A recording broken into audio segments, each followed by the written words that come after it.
The excitement continues on TNL as the John Jay Mustangs look to stampede over the O'Connor Panthers in a District 27-6A matchup.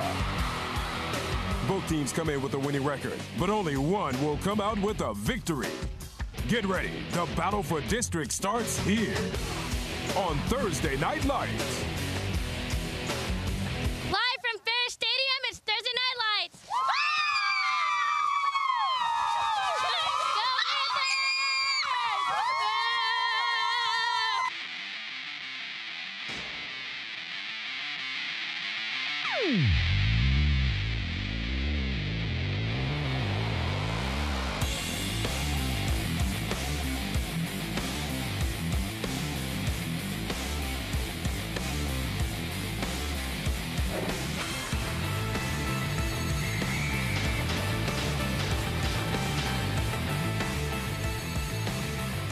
It's time for Church's Chicken, Thursday Night Lights, presented by Baptist Emergency Hospital.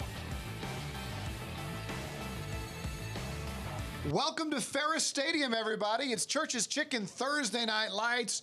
We're at 1604 in Calabria, where tonight we've got John Jay taking on O'Connor in another good game on Church's Chicken, Thursday Night Lights. I'm Don Harris, as always, with my good friend Chuck Mikatinik.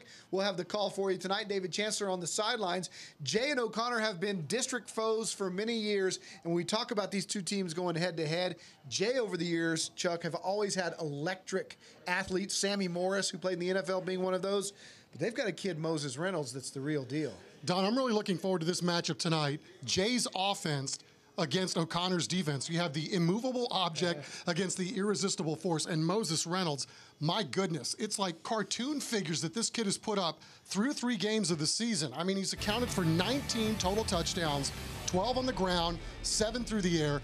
He's also put up, Don, almost 1,400 yards of total offense. And did I tell you this is only their 4th game of the season tonight? It's absolutely ridiculous what this kid is doing on the football field right now. In 3 games, 1,400 yards, absolutely incredible. But if you were watching the Texas A&M SMU game this week, you may have seen his brother Josh is an Aggie. He had like a 65-yard touchdown catch, so it runs in the family. For the Panthers, they really do it by committee. They have a lot of good players.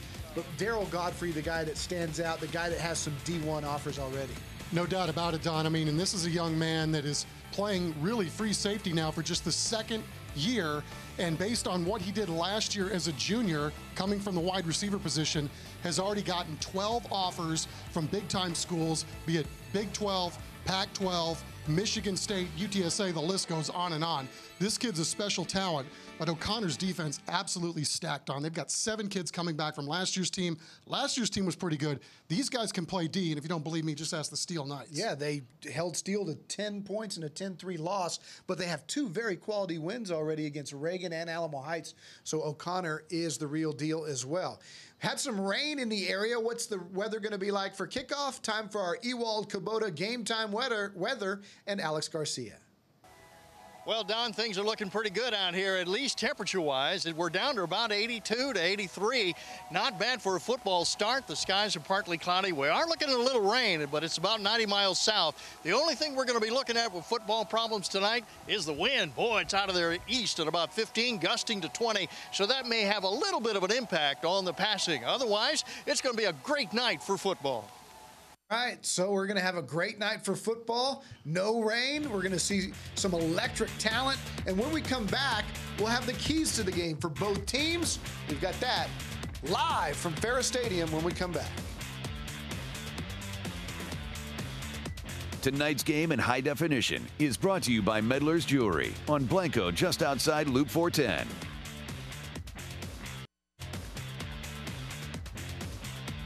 Welcome back to Church's Chicken Thursday Night Lights. Tonight, the John Jay Mustangs taking on the O'Connor Panthers here at Ferris Stadium. This is not a district game, even though these two teams have played in the same district. They've kind of reformatted it this year, but they are rivals and they do know each other very well. Chuck, what are the keys to the game, especially for the Jay Mustangs? Well, Don, first for the John Jay Mustangs, they want to play very disciplined tonight. Obviously, their margin for error against a very fine O'Connor team is going to be very small. Secondly, they want to be able to tackle these guys. When you get a crack at tackling a guy, you better get your first guy down and make it count when you get the opportunity. And then lastly, move the chains and run the clock. If there's been one thing that Jay would like to do better, is actually run some game clock. They've actually scored too quickly in some of their games. Here's their coach, Gary Gutierrez. Well, you know, I expect offensively for us to see a lot of pressure on our quarterback. I think, you know, he's gonna be a focal point, you know, on our offense like he has been the last few weeks. But, you know, and then defensively, you know, we have to control the line of scrimmage. They have a big offensive line, and so that could pose some problems for us, especially if they start, you know, running a ground and pound attack at us. So those two things are going to be crucial for us today.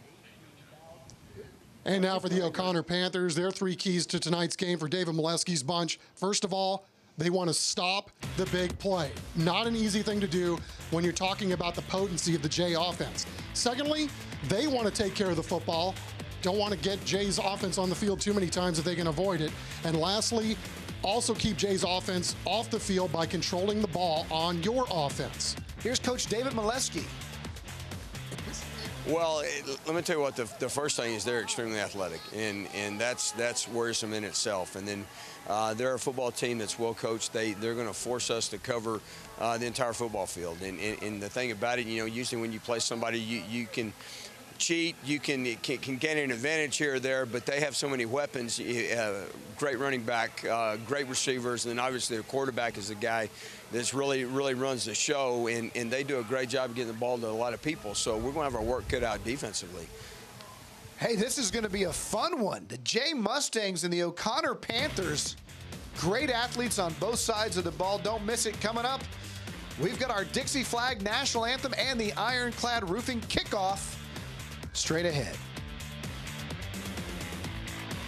Closed captioning for tonight's game is sponsored by the Law Office of Anna Laura Hesbrook.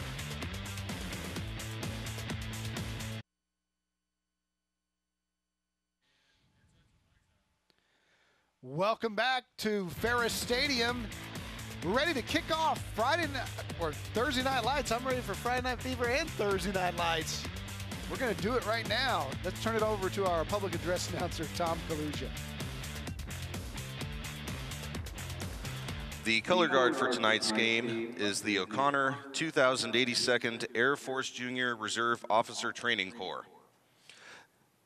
Bearing the U.S. flag is Cadet Major Tony Watkins. Bearing the Texas flag, Cadet Second Lieutenant Connor Quinn. Guarding the U.S. flag, Cadet Second Lieutenant Ethan Arroyo. Guarding the Texas flag, Cadet Second Lieutenant Madison Cox. Please remove your hats to honor America and the men and women serving in our armed forces throughout the world. The national anthem tonight will be played by the O'Connor Band under the direction of Mr. Roland Sandoval.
time to play some football. Nice job by the O'Connor band. It's homecoming for the O'Connor Panthers, and so their band is going to play after the game as well.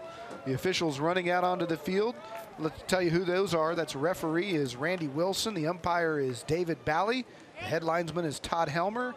John Miller is the line judge, and Anthony Roberts is the back judge. That is David Molesky. He's the head coach of the O'Connor Panthers. And Chuck, when you and I look at this game and start researching this game, this is a team that played the Steel Knights, state-ranked, tooth and nail to the very end, and then two very quality wins over Reagan and Alamo Heights. Let's head down to the sidelines. David Chancellor on the sidelines as always. Chance, what's happening tonight? Well, I tell you what, I love the cool weather, by the way, and I'm no weather guy, but I'm thumbs up to Alex for this. Scary, that's the word that O'Connor coach David Molesky used in describing Moses Reynolds, the J quarterback. Of course, you guys are going to talk about him all night. And Reynolds is the latest in the line of top-tier quarterbacks that the O'Connor defense has faced this year. Reagan had Kellen Mond, Alamo Heights had Dalton Banks, and of course, LG Williams out of Steele. O'Connor's played all of those quarterbacks. LG Williams actually ran for over 100 yards, ran for the game-winning touchdown. Now, I don't know who is the better quarterback, who's the better runner, but I think Moses is very similar to LG Williams. We'll find out if they learned their lesson in going up against Steele later tonight. Guys, back up to the booth. All right, thanks, Dave. Balin Padilla with the kick return, as is the case in high school football these days. They do that high pooch kick on the ironclad kickoff right there. It's going to bring up a first down for the O'Connor Panthers. That gives us a chance to tell you about their squad. They are led by Jonathan McIntyre, their quarterback number 12. He's completing over 50% of his passes, thrown for 400 yards on the season, including a touchdown. But they like to keep it on the ground, and they've had some injuries, but we'll see a lot of number 7, Brandon Bradford, tonight as well. 1st and 10 for the Panthers. There's a flag down already, and I told you were going to see a good dose of Bradford. How about this? Bradford's being chased, but he's going to the house. Touchdown O'Connor if it stands, 69 yards. But as I said, the flag's down. Not sure who it's on, but everybody acting like it's against the defense. Well, we expect a lot of offense to flag on the play. You get one on the very first play. Wow.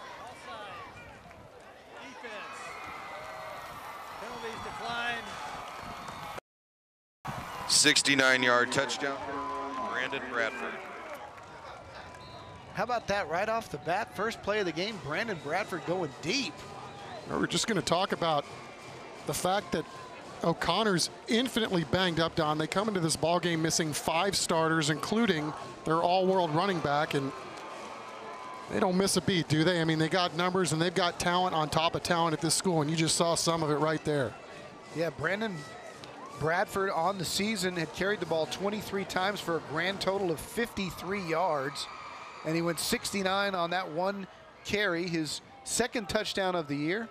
The point extra is no good, and so the O'Connor Panthers lead it 6-0, and we'll keep it here. Now coming up, we're going to see the John Jay Mustangs, and as we take a look at the replay, Chuck, he had a hole you could have run through. Yeah, I don't know about that, Don, but it was pretty sizable. And, you know, he's wearing the number 7 in honor of his brother Juan, who broke his neck, believe it or not, before the season even began in an ATV accident. And we're happy to report that his brother's walking, but he's not going to be able to play his senior year. And wearing number 7, very special to this young man, and I'm sure he's making his brother real proud with that opening run right there. That's unbelievable. Yeah, fantastic start to the game for the O'Connor Panthers. We were just talking about how David Molesky's squad is one of the best in town, ranked in our TNL top 10. They beat Reagan in week 1, 28-23. Then they beat Alamo Heights 34-24, and then lost a close ball game to Steele. And as you know, the Steele Knights, one of the best teams in the entire state. That was a 10-3 ball game, so they hung in with the Knights and had a chance to win that football game. You know, their all-star running back, Jamonte Edwards, Don, was well on his way to winning the Heisman Trophy after the first 2 weeks of the season. I mean, he was that good.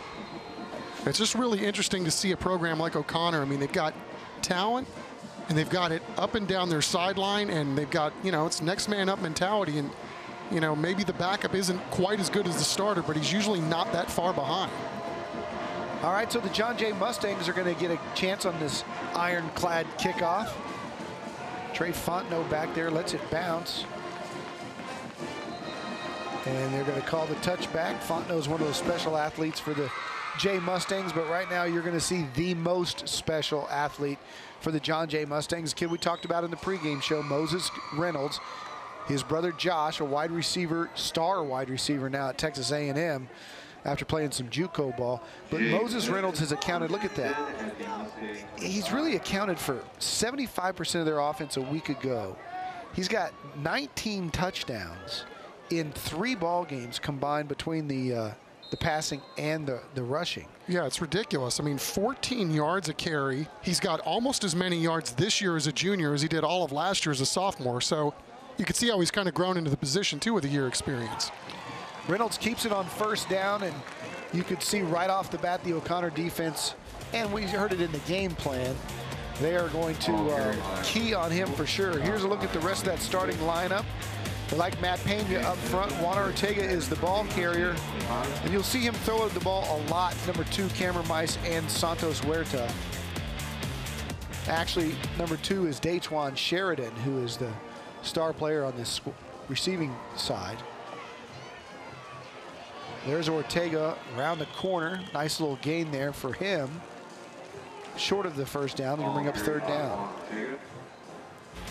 Meanwhile, on the other side of the ball, the O'Connor Panther defense been stout all year long, including that giving up only 10 points to Steele.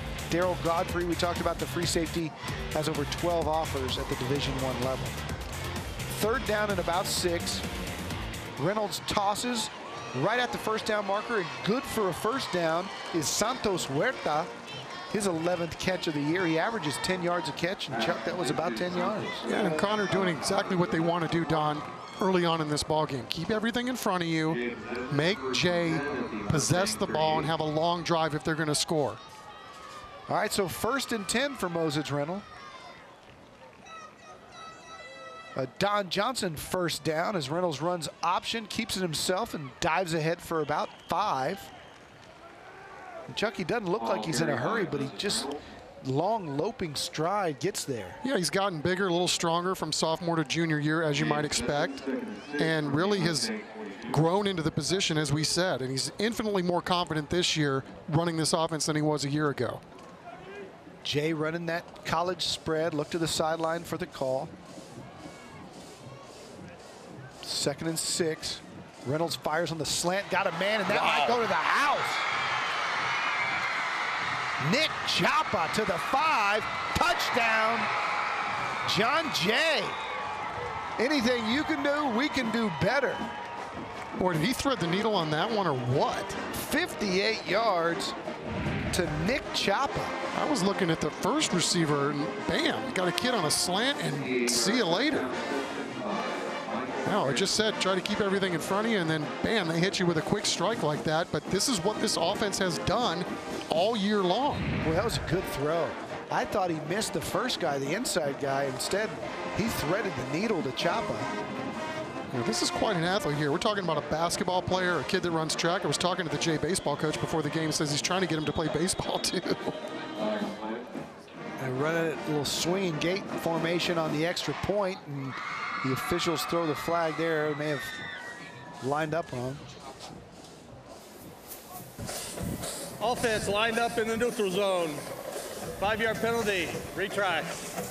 And this is something we're going to see a lot from Jay tonight, Don. We got to be on our toes because, as we know, Coach Gutierrez, he likes to junk it up. He loves the fact that he can go gadgetry, and he says it keeps the kids in tune with what's going on, and he knows the fans like it too. Well, because O'Connor missed their extra point, go for 2 in the lead. Reynolds gets outside, fires, has a man, caught, extra point is good, a 2-point conversion, and that's one of his most favorite receivers. And that's Michael Yoritia, good for the 2-point conversion, and it gives Jay the lead at 8-6. We're gonna have some fireworks tonight, people.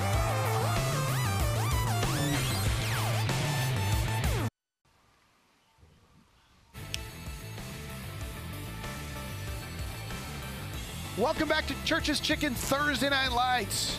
We've got 9:57 still to play in the first quarter, and we've had about total of about 6 plays from scrimmage, and we're in an 8-6 ball game. We told you it was going to be good.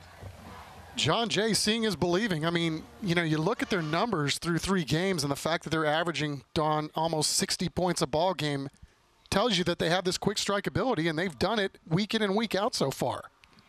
All right, time for our ironclad roofing kickoff. Bishop Wood's going to kick it off this time. Back to receive is Daryl Godfrey, number 2, and also number 17, and that's Balin Padilla.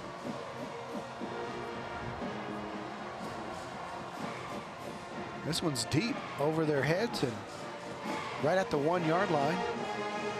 Whoa, Godfrey's going to call it a touchback. Close, could have been close, right? Yeah. Let's head down to the sidelines and David Chancellor. Yeah, guys, the stars from O'Connor and Jay already bringing it. You know the Church's stars always bring it every week. Matthew and Kirsten back. Kids, what do we got this week? Well, Mr. David, I gotta tell Kirsten something. Kirsten, I have a juicy secret and I just can't keep it quiet anymore. Tell me. I won't tell anybody. Oh, all right. Church is coming out with their new chicken and waffles. Did you say waffles? You mean these waffles? Whoa. Where'd you get those? I have my connections. Talk to your dad. Really? Dad? By the way, we're going to sample the goods. Mike, you're spilling the beans, or the waffles. Yes, starting Monday, but you weren't supposed to show those yet. What are they? Are they good? They're excellent. Unbelievable. 5 of our delicious waffles, 3 of our tenders, hand battered, all white meat. Unbelievable. Only $3.49. You come on down starting Monday. No better place. Church's Chicken, baby. And the kids always rap. Let's just do it. Have the love. Hey, we want to get serious real quick. We want to thank some folks in town. Some Church's execs from around the country have stopped by. They wanted to see our little shop, our little neck of the woods here in San Antonio and TNL. Big thank you to you guys. We would not have Thursday Night Lights without the fine folks at Church's, so thank you to them. And guys, I saved you a little bit, but not really, because I'm going to eat it all. Back to you. Don't worry, Dave. I wouldn't eat chicken out of your pocket. I would. All right, first down and 15 after a penalty. And that's a handoff again to Brandon Bradford, who also had a huge gain on his second carry. The O'Connor Panthers really testing the interior of that Jay defense. Brings up second down and about 12. Jonathan McIntyre has been very successful this season running this offense. They're very well balanced. McIntyre back to pass on second and 12. Got time, and now he's chased and sacked. Brought down from behind.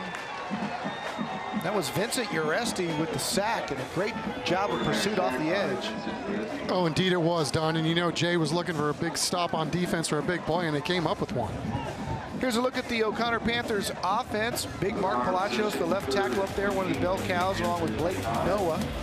The backs, we talked about Brandon Bradford, saw him go 69 yards. Jacobin Holmes is the favorite receiver of McIntyre. And they will put it up as much as they run it. Third down and a mile, and they've got another flag flying. Might have been procedure on a wide receiver. False start. Offense. 5-yard penalty. Third down. So now it's third down and a mile and a half, Chuck. I think this is a passing down any way you look at it. Yeah, either that or just design that first play that you ran from scrimmage and see if you can't get one of those 69-yard runs again. It was just the tight end on the left side.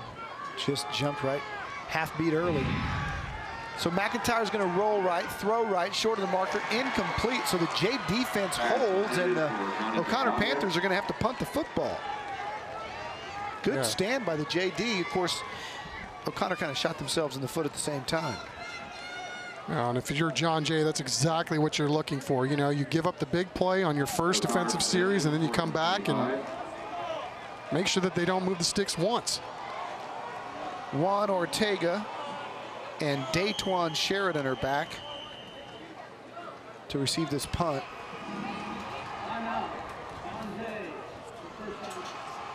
Time on the field, 7:56 to play. We'll take the break with him. We'll be back. It's 8-6 John Jay over O'Connor.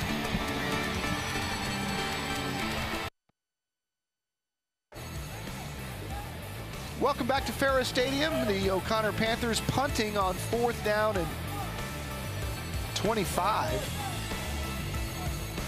Doing the punting honors for the Panthers tonight is Logan Cornwell. Back to receive for the J Mustangs is very electric number 2, Daytwan Sheridan, and their starting running back, number 20, Juan Ortega. Cornwell with a high kick that's going to turn over. Sheridan's going to catch it, and not fair catch it, and there's contact, no flag. So it's going to be 1st down and 10 for the J Mustangs right at about the 28. That gives us time to tell you about the CPS Energy Cheer Challenge. We've been telling you about this. San Antonio All-Star Cheer Challenge, sponsored by CPS Energy. 8 local cheer squads are going to cheer on the highest level at the U.S. Army All-American Bowl or on the San Antonio Sports All-Star Game presented by HEB. It's all on Saturday, January 3rd, doubleheader at the Dome. Cheer squads can get your votes. You can vote for them online. Don't forget to do so. Just go to sanantoniosports.org/cheer. 1st and 10 for Moses Reynolds. Fakes a little jet sweep and then hands to Sheridan. Sheridan still fighting for yardage and pick up about 5. We've got so much explosive talent on this football team, and it's all seasoned veterans. All these guys played last year. Ortega, the running back, has over 100 yards in each of the first 3 ball games, averaging 8 per carry. And then that man right there, Daytwan Sheridan, 18 catches already this season for this young man. Over 300 yards as well. So, I mean, you can see how explosive this team is from start to finish and from sideline to sideline. Reynolds on the keeper there for 2. Yeah, I think a lot of these guys get overlooked because of the gaudy numbers of Moses Reynolds, but they have talented players at running back, at wide receiver, at safety. Their skill position guys are got a few of them being recruited, not all Division I, but they have a chance to play some sort of college football. Yeah, that's what Coach Molesky was telling us before the game. You know, that's what makes it hard. You can't cheat on one side of the field because they got it everywhere. Reynolds running for his life, avoids 1 tackler, avoids a second, gets to the sidelines and gets out of bounds right at the 40. And that's going to be the Don Johnson Realtors 1st down. Is that as good a 3 or 4 yard run as you're ever going to see? I mean, I thought they had him twice. Interesting thing to watch here. Look how fast the guy's running, chasing him, and how Reynolds just was loping along. And, I mean, he's just deceptively fast. He doesn't look like he's going that fast, but the guys chasing him, you could tell how fast they're running. Inside handoff, that's Ortega. He's got 9, maybe close to a 1st down. It just hits you so many different ways, Don. And how about the poise in the pocket on that last throw? I mean, he stayed back there till the absolute last second before he decided to tuck it and run. Another big game for Juan Ortega, the senior running back. As Chuck said, he's already got 4 touchdowns on the year, averages 8 yards a carry. Tough physical runner, up short of the 1st down. Good job by the O'Connor defense on that play. Tough running up the middle, that's for sure. Josiah Velasquez on the tackle. Got just enough. Don Johnson 1st down for the J Mustangs as Gary Gutierrez and his staff changing the play on 1st down. Reynolds at midfield. Again, Ortega, and again, they gashed that O'Connor defense on the right side for about 10 yards. Hey, if it works, let's run right back to it. Well, everything's working right now, and it's going to be interesting, Don, to see if they can keep this up and to do this time after time after time in this ballgame, because it's not exactly like they're going against the Sisters of the Poor back there on the O'Connor defense. I mean, but they're making it look pretty easy right now here in the early going. Yeah, and I think it's all, you know, the eyes and the head of Moses Reynolds on that zone read. I mean, he is just making the right decisions. Keeps it himself this time, and he's got some space. And look at the speed. Moses Reynolds to the 20, to the 10. Touchdown, Moses Reynolds. Touchdown, J Mustangs. 40 yards, and that was impressive all the way. Well, I guess you can't tackle him by the ankles, that's for sure. But look at this read. One move, and then the vision. Cuts it up. Breaks 2 tackles right there. And then even running in reverse, he could still pick it up and go. Breaking into the end zone, and wow. Can't say that enough. I mean, it's just spectacular play. A little fade route. There we Sheridan. go. He got it. Caught, touch, good for the 2-point conversion. Wow, and just like that, the Jay Mustangs take a 14-6 lead over the O'Connor Panthers. Who saw that coming? Maybe Jay fans. 5:14 to play in the first.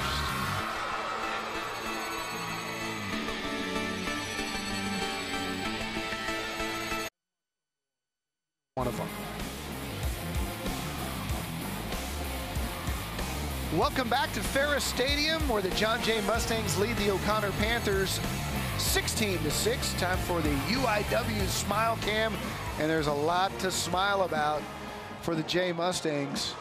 UIW, the University of the Incarnate Word, earned a degree of difference at Incarnate Word. All right, time for the Jay Mustangs to kick it away, and that'll be Bishop Wood. Again, Daryl Gottfried, and tonight it's Balin Padilla back there. And I think we got a timeout.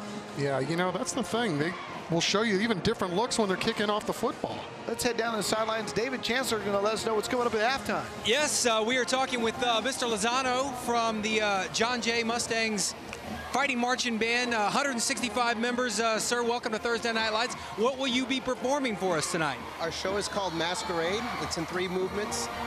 First one is Pineapple Pole. Second one is Dance Macabre, and the third one is Liturgical Dances. Now, this is your UIL signature piece that you'll be in, and you kind of use these games as almost practice. Yes, sir. Along with a football game, we get to cheer on the team as well. 10 years at Jay. How do you like your band? I asked you earlier in a word. How would you describe your kids? Very energetic. I love the band. I've been there 10 years. My kids have come through the program. I'm going to be there for a very long time. If they were asked one word to describe this gentleman, I can tell you they would describe him as very popular this morning, because he actually gave them the morning off knowing they'd be up late tonight. So on behalf of the kids, congratulations back up to you guys in the booth. Thank you. All right, always look forward to our halftime shows here on TNL.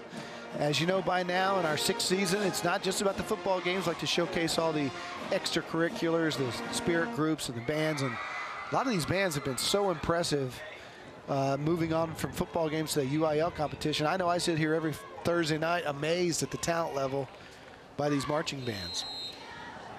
Jonathan McIntyre is going to march the O'Connor Panthers back onto the field, and all of a sudden they're in a 10-point deficit. I'm sure they didn't expect that. But Moses Reynolds and Chuck and I were talking in the commercial break. Just what a fantastic talent. See him in person. Inside handoff is Bradford. He scored on his first carry and picks up about 3 right there. Chuck, what we saw from Moses Reynolds on that touchdown run, you don't coach, you don't teach, that's innate, and he's got it. Well, it's interesting, Don, though, to see the growth from one year to the next. And I mean, think about how much better this kid's going to be when he's playing next year as a senior. I know Coach Molesky was saying he hopes he plays so well this year that he gets so many offers and he just skips his senior season and goes right to college. That's how concerned he was with that young man before the game. Wow. All right, 2nd down, and McIntyre's going to let it fly. He's got a receiver on the left-hand side, but he overshot him. That was intended for Jacobin Holmes. Nice job there by number 7, Trent Hobb, D2. Stride for stride with the receiver, and that was a nice tight spiral, though, no doubt about it. Holmes has 1 touchdown in the year. He's highly targeted by McIntyre. And they really looked at this young kid, McIntyre, to lead this ball club. You know, he's having to fill the huge shoes vacated by Zach Galindo, who was a 2.5-year starter at the program, but Coach Molesky says he's doing a fine job leading the team, and he's also performing very well as well.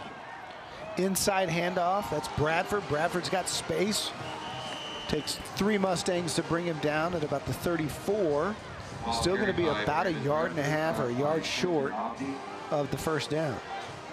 Took a little pop there at the end, but Jay doing a nice job. You know, they had a guy right there, but you got to maintain your gap integrity sometimes like that when you've, you know, got a guy running on a little trap play. Here's another interesting thing. Because Reynolds is so explosive, you think about going for it here, but with a short field and his abilities, you can't take that risk. You've got to punt it away. And you hope that young man's all right. He was holding his wrist in his hand coming off the field, and we talked about the injury problems already for O'Connor. Then they shank a punt. Little knuckleballer.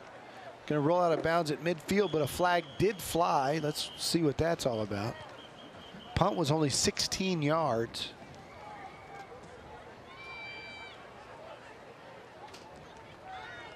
If it's on Jay, I might move the sticks. Might give him a first down.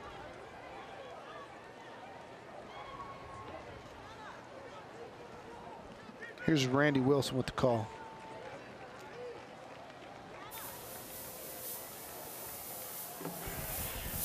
Sideline infraction on John Jay. 5-yard penalty. First down. All right, so a sideline infraction. The get back coach, the get back coach got to tell everybody to get back. Those guys creep up on that sideline and an official runs into them, you're in big trouble. Well, again, we're hoping number 7's all right down there. Brandon Bradford. I mean, Don, they're missing 2 fullbacks already. They're down to their 3rd string running back, or fullback, I should say, because of injury. Reynolds keeps on the zone read, picks up 3. Give you a chance to look at what Jay's got coming up. Like I said, they've been very impressive in putting up huge numbers this year. Hung 66 on Brack, scored 43 in a loss to Marble Falls, and they beat Eagle Pass 65-47. This is not a district game, but as you can see, they've got district coming up, 5 big district games, and they split that Northside School District in half. Reynolds picks up another 2 or 3, so he's going to have 3rd and 5. Yeah, they put a lot on this young man's plate with this offense. You can see how shifty they can be. I mean, everything is going to be, he's either going to hand off, or he's going to keep it himself, or he's going to throw. But everything starts with him and how he's looking at the defense and how he wants to go with this. The game just seems so slow for him. He just seems to have a great head and read everything perfectly. Going to fire a slant there. Got a man. That ball is caught. Well, make it a call, guys. It's caught. And that'll move the chains for a first down. A really nice job by Mike Moreno there. I mean, the first thing you're doing when you got to run the slant is you've got to get inside position, and that's exactly what he did. And then Moreno put it in a place where only his receiver could catch it, which he did. So Moses Reynolds doesn't throw it very much, but he's on target tonight. 3 for 3 for 77 yards. Scrambling here for his life, going against, look at that play. Boy, that was athletic, and there's a flag going to fly right in about that zone area.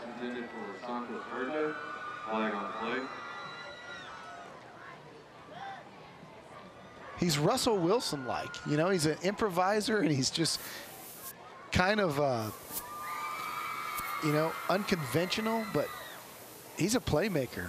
The athletic ability, he had to flip that out there. Seen a guy kind of lobbed it out there and almost gave him a chance to catch it.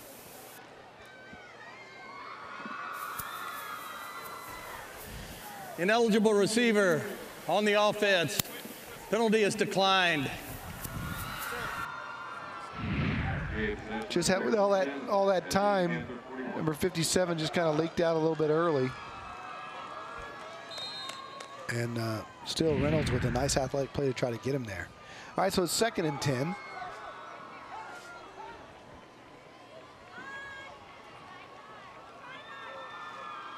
He's got Sheridan split to his right, rolls to his right, throws left. That ball, I believe, was dropped. Can't see it from here. Looking for a call from the official. Incomplete. That'll set up 3rd down and 10. Yeah, big opportunity for the O'Connor defense. You know, they've given up 2 touchdowns here on 2 drives, so you've got Jay pinned back. 3rd and 10. Golden opportunity to try to get this team off the field and get your offense back on it. Looks like they're bringing the noise and the pain on this one. Looks like they're going to blitz Moreno. Jay coaching staff may have picked it up, changing the call.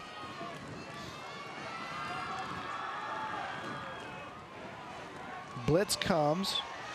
Moses flush, scrambling, rolling, still buying time. What? Changes direction, throws it out in the flat to Ortega. Ortega's got the 40, Ortega's got the 30, and he's got a first down. You gotta be kidding me. Oh my goodness. I mean, what do you do? This doesn't even look like the same kid that we saw last year. I mean, Moses Reynolds. Next level. Are you kidding me? Moses Reynolds running to his right. Nothing doing on 3rd and 10. But look at that, just stops on the dime, eludes the tackler, then comes back the other way, and You knew this was going for big yardage, John, because there was nobody on the left side of the field. Unbelievable play. And then tough run at the end of it by Ortega to see where the sticks were and pick up the first down. Don Johnson first down for Moses Reynolds, who fires an out route, got Sheridan. Daytwan's got the 20, stays on his feet to the 19. Now that's Green Bay Packer-esque right there. I mean, you want your receivers to try to fight for those extra yards. A really nice play by Daytwan there. He looked like he was going to go down right at the point of contact, but wiggled free and got himself an extra 2 or 3 yards, and he's moving the sticks again. And we got a timeout on the field. Jay Mustangs like what they see so far, and they have a lead of 16-6 here on Church's Chicken Thursday Night Lights. Gary Gutierrez is going to re-huddle the troops, and David Molesky's going to settle his squad down. And you got to really like what Coach Gutierrez is doing over at Jay, Don, building the program. They got more kids out for football this year. There's a goal next year to get even more kids, and you can see they're starting to learn his system and get comfortable in it. Yeah, enjoyed meeting him last year when we had their game, and seemed like a guy who was excited to build a new program. Seemed like he had an offensive mind that was pretty unique and inventive, and just, you know, was waiting for the chance to have some talented athletes to kind of, like you said, grasp it all and move forward. And boy, he's got that, and a very special quarterback and some other guys as well. Well, yeah, I mean, Coach Gary says he's an offensive line coach by trade. He spent a little bit more time with the defense this year, but yeah, he's given a lot of praise to those big monsters up front. They're kind of young in some spots. They got a couple sophomores starting on the offensive line, but obviously when you're racking up these kind of yards, passing and throwing, a lot of credit sure to the skill guys, but those big beasts up front got to do the job too, and they are. All right, so they're all spread out. 4 wide, 3 to the left, 1 to the right. That's Mike Marino. Firing deep, got a man caught, touchdown, John Jay, incomplete. He dropped it after the contact. Michael Yoritia had that ball brought in. I'd like to see that one again. It looked like he had it there for a second. Well, I sure thought he did. And that was a heck of a throw, too. Right on the button, right over the second line of defense. Nope. Good hit. Yeah. He did knock it out. Good call by the officials. Right there on top of it, got to possess it to the ground as Ortega keeps fighting forward. He's still on his feet right at the 19, 20-yard line before a host of Panthers get in there, including number 52, Jared Brunken. It's going to bring up 3rd and about 5. Yeah, some good, tough running inside, as you said. I mean, took a couple of shots and just would not go down until the 3rd guy had to finish him off. Reynolds going to keep right up the middle, has some space, has the first down. It'll be 1st and goal for the Mustangs. I don't know what the term is to describe him, Chuck, but I know he's fast, even though he doesn't look it. He's shifty, and he's deceptive, and he just has a knack for finding the right hole. I don't want to compare him to anybody, like, you know, but there's some guys like Johnny Manziel who didn't have all the physical tools, that was maybe undersized, that just has it. It's hard to describe, but Moses Reynolds has it. Well, he's certainly not having any problems tonight, and he hasn't all year, so, you know, and he's just a junior, as we said. Reynolds running option left. Flags fly. They whistle it down. That's coming back. False start. False start. Offense. 5-yard penalty. First down. Well, that's a 1st and goal. That's a real kick there. Gary Gutierrez is not going to like that. Jay having a lot of success so far on the night. You don't want to have a penalty like that kill a drive. He's getting exactly what he wanted, though, too. I mean, you know, they had the quick strike ability, but they've also maintained their drives a little better. That was something that he was hoping he would be able to do tonight. Kill some clock along the way. They're doing that on this drive. Well, that's the end of the 1st quarter. The John Jay Mustangs are moving. They're driving, and they have a 10-point lead. We'll switch ends of the field, and when we come back, Jay will have it 1st and goal. You're watching Thursday Night Lights.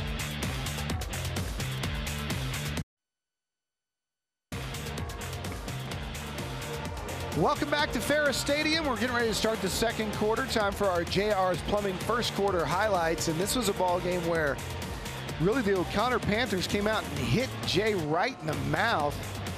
First play from scrimmage, Brandon Bradford houses it. 69 yards. O'Connor missed the extra point. It was 6-0. But back come the J Mustangs. Moses Reynolds on the slant hits Mike Marino. And just like that's a 6-6 ball game, and Reynolds was showing you he can throw it and he can run it. It's a 2-point conversion there. There's another 2-point conversion as they scored 2 of them in the half. And then this was just an unbelievable highlight. Just Moses Reynolds showing everything in the book as the John Jay Mustangs have a 16-6 lead. Now, this is really interesting part of the ball game right here. I mean, Jay's kind of caught O'Connor's defense a little flat-footed, and you know, these guys, Jay, they've been underdogs in every one of their games going in. At least that's what their coach tells us. And I think they've kind of heard the whispers that, you know, maybe, you know, putting up 60 points a game wasn't legit. Well, I can promise you this. They've looked absolutely legit against one of the best defensive teams in town to this point. Yeah, they're keeping them completely off balance. Now, Coach Gutierrez told me he heard that they were an 18-point underdog in this game. Now, I don't know who's handicapping high school games, but we can only imagine. But I think they've got something to prove tonight, and so far, so good. Mustangs with a 2nd and goal. Going to snap it about the 7. Reynolds zone read, keeps it himself again, and now O'Connor's kind of onto that. Michael Padgett had been victimized a couple of times on that zone read. He stayed at home and stayed with Reynolds and made the tackle. So 3rd and goal, and the Mustangs want to go in a hurry. 10th play of this drive. Now they're going to slow it down, change the play perhaps. Reynolds wants to fire the slant. Got a man. Touchdown. Moses Reynolds on the connection to Santos Huerta. And that's a big-time throw on 3rd and goal. And the Mustangs, again, not even close to thinking about kicking an extra point. They're going to line up and go for 2. I mean, that was a great throw, but an unbelievable catch in traffic. Took the hit. There were 2 guys there. Strong tip of the cap to the throw, no doubt. The catch equally as good. I mean, this team is really rolling. Here comes some razzle-dazzle. Reverse, Sheridan throws it back to Reynolds, and it's good again. The J Mustangs are fired up, folks. Gary Gutierrez jumping up in the air as his squad leads it 24-6. If there were 18-point underdogs, Chuck, we don't know it now. O'Connor in shock. Well, Don, you know, they said they've been playing hungry. Coach Gutierrez is trying to get people to realize that they want to change the perception of what's going on at this high school. And, you know, I think a lot of people went to sleep on these guys to start the year. You know, you could probably put us in the mix. But once they started scoring all those points, even in defeat, you had to wonder, okay, something's going on at this school that's building. And they've been pretty consistent so far to start this season. We didn't think they were going to be able to put up those kind of cartoon numbers against a squad like O'Connor and that defense, but I mean, my goodness. I mean, they're doing everything. They're impressive. They're systematic, really. I mean, and they're making plays when they have to. I mean, that's a 3rd down play, a 3rd and goal, and it's a big-time throw with no pressure on it and a great catch. Well, there's no question. And, you know, you talk about the 3rd down play that they made earlier when it was 3rd and more than 10 yards, and Reynolds ran across to the right side of the field and then threw it back to the left hash. They get a big play like that.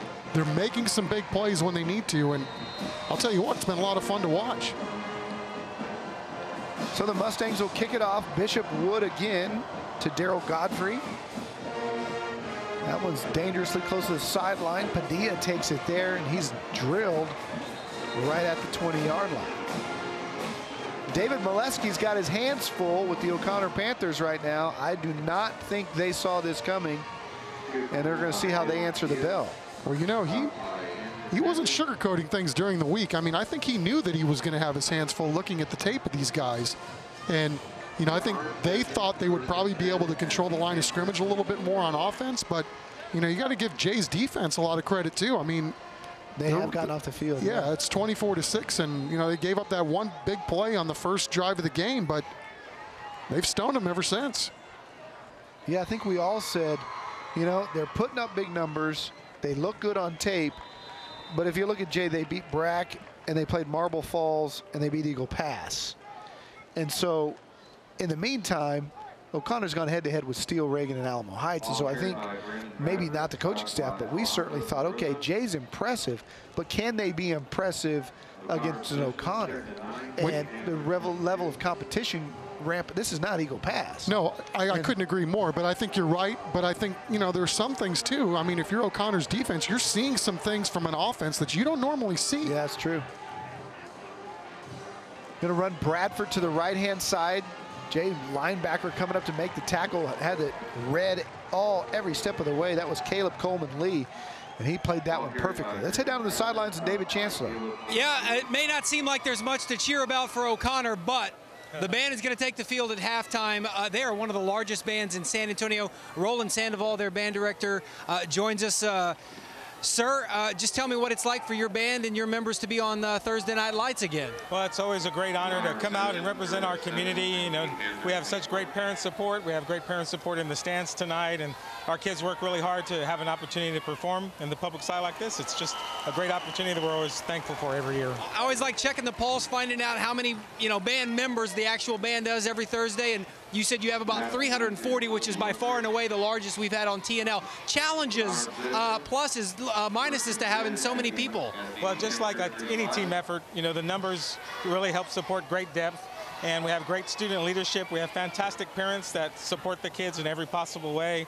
And we have great administration that supports fine arts in the district and on campus. So we're just very blessed all the way around, and some fantastic band directors and color guard directors as well. And what will we see tonight from you guys? Tonight we're doing homecoming festivities, but after the game, we're going to perform our show called Between Heaven and Earth. Beautiful show. It's got classical music, has music from Les Mis, the Broadway show, the movie August Rush. It's going to be a great night. A little bit of everything tonight, homecoming, and a great performance after the game. Little treat for the crew breaking down tonight, guys, as they're getting everything out of the stadium. The O'Connor band will be serenading them, so to speak. I'm sure they'll love it. All right, thanks a lot, Dave. O'Connor Panthers on a drive a little bit. Running a little jet sweep coming this way. That's Fermin Faria. He carries the ball a lot for them, and that's his first touch on the night. Now, I tell you what, Chuck, on this drive while Chancellor was talking to the band director, if not for Caleb Coleman Lee, they might be in the end zone already. That kid from J number 8 has done a great job running guys down by himself. He has, and then, you know, on the O'Connor side, Brandon Bradford is playing on guts and guile right now. We saw him leave with a wrist or hand injury earlier. He was back in there. They get dragged down from behind. Looked like he limped off the field. So, you know, again, it might wreak havoc with O'Connor's running game because they're thin at fullback. They're already into their second string running back. And it is hard when you're talking about continuity when you have that many guys banged up. I mean, that's one of the pitfalls, as you know, Don. When you're playing the schedule that O'Connor is early in the year, you are going to get beat up. Yeah, and Jorge Gonzalez in now playing running back, and he hasn't carried the ball this year. So they are, as you said, they've lost Jamonte Edwards, and now Bradford's out. Also, while we were interviewing the band director, nice catch by Colby Lunsford on the near side. He's been a target. He's been targeted often by this offense. You should see him play baseball. Uh-oh. A football fumble. Don't know who's got it. Looked like Jay had a chance at it, but O'Connor's going to hang on to it for fourth down. Good hustle by Jorge Gonzalez. And I didn't see who got to McIntyre, but that's what blew up the whole play on the option, was the penetration of the Jay defense. Yeah, it's that, and again, it's just tough when you're this thin at running back now. You just have very few guys that have had experience on a varsity backfield that are trying to make plays running it. Caleb Coleman Lee back to receive the punt. He's going to let it bounce. They'll go out of bounds just inside the 20. We'll take a break. The John Jay Mustangs lead the O'Connor Panthers 24-6 at Ferris Stadium.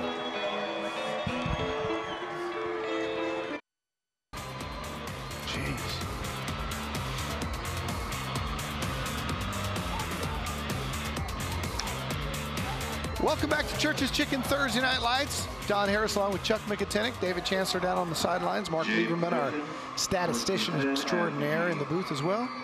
7:14 to play in the second quarter. Gary Gutierrez very pleased with his John Jay Mustangs, who get another shot at it at their own 20. Moses Reynolds, if you're just joining us, has already lit up the scoreboard as he does. He's got 2 touchdown passes, 1 running, and he's got the ball again, and he's off to the races for about a 2-yard pickup. Moses very patient. When he sees daylight, he takes it. And right now, his John Jay offense, just to tell you, I mean, they put up 66 against Bragg, 43 against Marble Falls, 65 against Eagle Pass. And we can see why. 24 already in a quarter and a half. Yeah, I mean, right at 2,000 yards coming into this ball game. They've already got over 200 yards of offense in this game. But whoa, big play by O'Connor right there, turning it around. Ball was tipped and picked and still running with it with the interception. Josiah Velasquez, and that's exactly what the O'Connor defense needed. Boy, he did a nice job there, just kind of reading the quarterback's eyes, jumping up and tipping it to himself. Quite an athletic play for the big man. And as you said, Don, I mean, it couldn't have come at a better time for the Panthers, who had not yet gotten Jay's offense off the field at this point until then. Big play by Josiah. And O'Connor hopes to capitalize. The momentum is all theirs. Right at the 19-yard line. So one of those plays can change momentum all the way around as McIntyre looks, fires into the end zone. Saw a flag back in this area. And we've got one in the secondary as well. Chuck, if I've been watching football a long time, I think we have offsetting penalties, holding on the offense, pass interference on the defense. All I was doing was looking at the DB and the receiver streaking down the field, and at some point, if you're the DB, you've got to turn around, or that's an easy call for those guys on the back to make. Got to get the head around, and Marcel Sylvester did not on that play. Holding, offense, pass interference, defense. The foul's offset, replay first down. So there we go, 2 flags on the penalty. They offset, and Jay dodges a bullet there because that would have been a big pickup with the interference. Yeah, and I mean, if you're the DB, you know, the guy's got to step on you, you got to do at least that. Make sure he doesn't come down with a touchdown and take the yards if you have to. So it's still 1st and 10. O'Connor can get another first down at the 4. McIntyre turns and hands off. Again, that's a new ball carrier, a junior. Ball carried by It was Jorge Gonzalez, who again is in for Javante Edwards and Brandon Bradford, the 2 older, bigger backs, have both out with injuries. So I'm sure, Chuck, this is another kid who's just got JV experience and getting his first look at the big show and having to step in and fill some big shoes. There was a nice block by Palacios, 244. McIntyre, hands again. Again, it's Gonzalez. Again, 44. I like what that kid's bringing too. He was downfield, next level throwing blocks, number 44. Coming out of the game, but I think they like what they saw. Don't have him on our roster. Maybe he was a JV that they called up.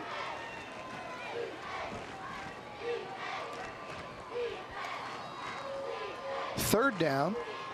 McIntyre keeps. McIntyre brought down at about the 8, short of the first down.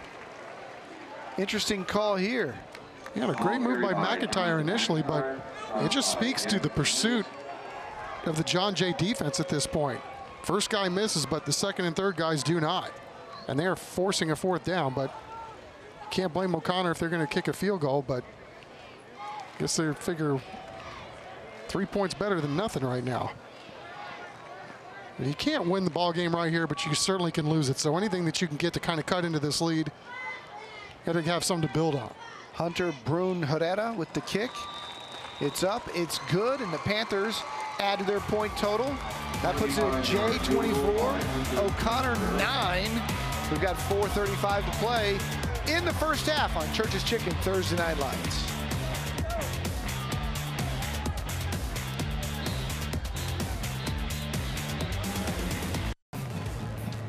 Welcome back to Church's Chicken Thursday Night Lights. Homecoming for the O'Connor Panthers, and right now, the John Jay Mustangs are spoiling the party, folks. They're going to get a chance to touch it again right now. Good play by the Jay defense. You're looking at our UIW Smile Cam. University of Incarnate Word. Earn a degree of difference at the University of the Incarnate Word.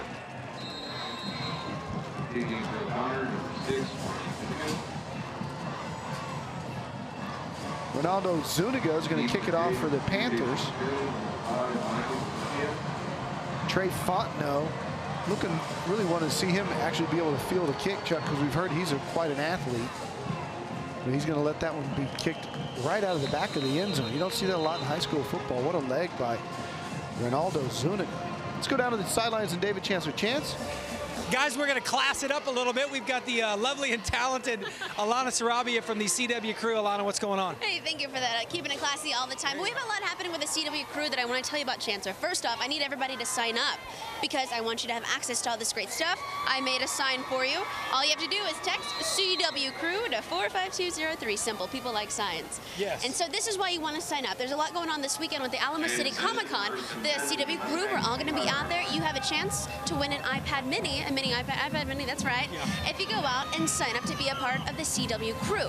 And we give you free things all the time, discounts to different places around town. I mean, we're going to give you things. And we like free stuff. I like free stuff too, but on top of that, Alamo City Comic-Con is going to be over after this weekend, but we're also going to be giving away some tickets to the ACL Music Festival up in Austin the first weekend. That place is incredible. I've been once. It's unbelievable, and for more information to get those tickets, of course, you have to sign up to be a part of the crew. You're appealing to two different distinct audiences there, music and then sci-fi geeks like ourselves. By the way, before we go, you said you are going to Comic-Con. I'll be there tomorrow. I'll be there on Saturday, and I may just dress up and cosplay. I don't know what that means, but back to Don and Chuck, and I'm sure Chuck of all people probably seems like he might dress up at Comic-Con, yes? I got a flash suit that I'm for sure not going to wear. Great play by Daytwan Sheridan on the outside.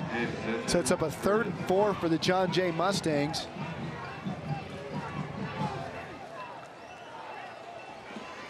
Moses lets it fly, and contact down there, but no interference on Michael Marino. Good coverage downfield. We'll get a chance to see Daryl Godfrey on the previous play too. You can see why there's so many D1s that are excited about that guy. The closing speed is off the charts.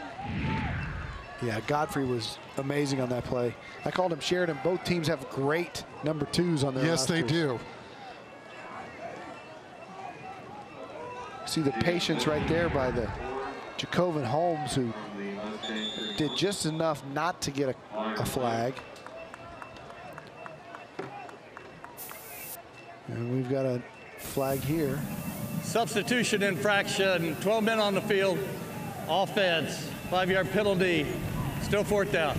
Now, some signs of life now from the O'Connor defense, Don. That's 2 series in a row where they've gotten off the field, and you know, that's what you got to do. You want to get back in this ball game. That's the first line of business. Get your offense back on the field, and that's what they've done. So Bishop Wood's going to punt it away. Balin Padilla back to receive, but we've got another penalty. It's like one of those first game of the year type games where you see all the penalties. A little sloppy here in the 2nd quarter by both teams.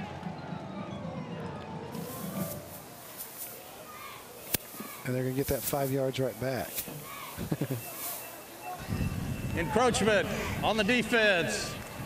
5-yard penalty, still 4th down.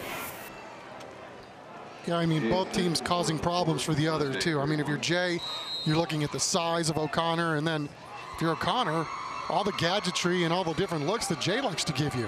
High snap.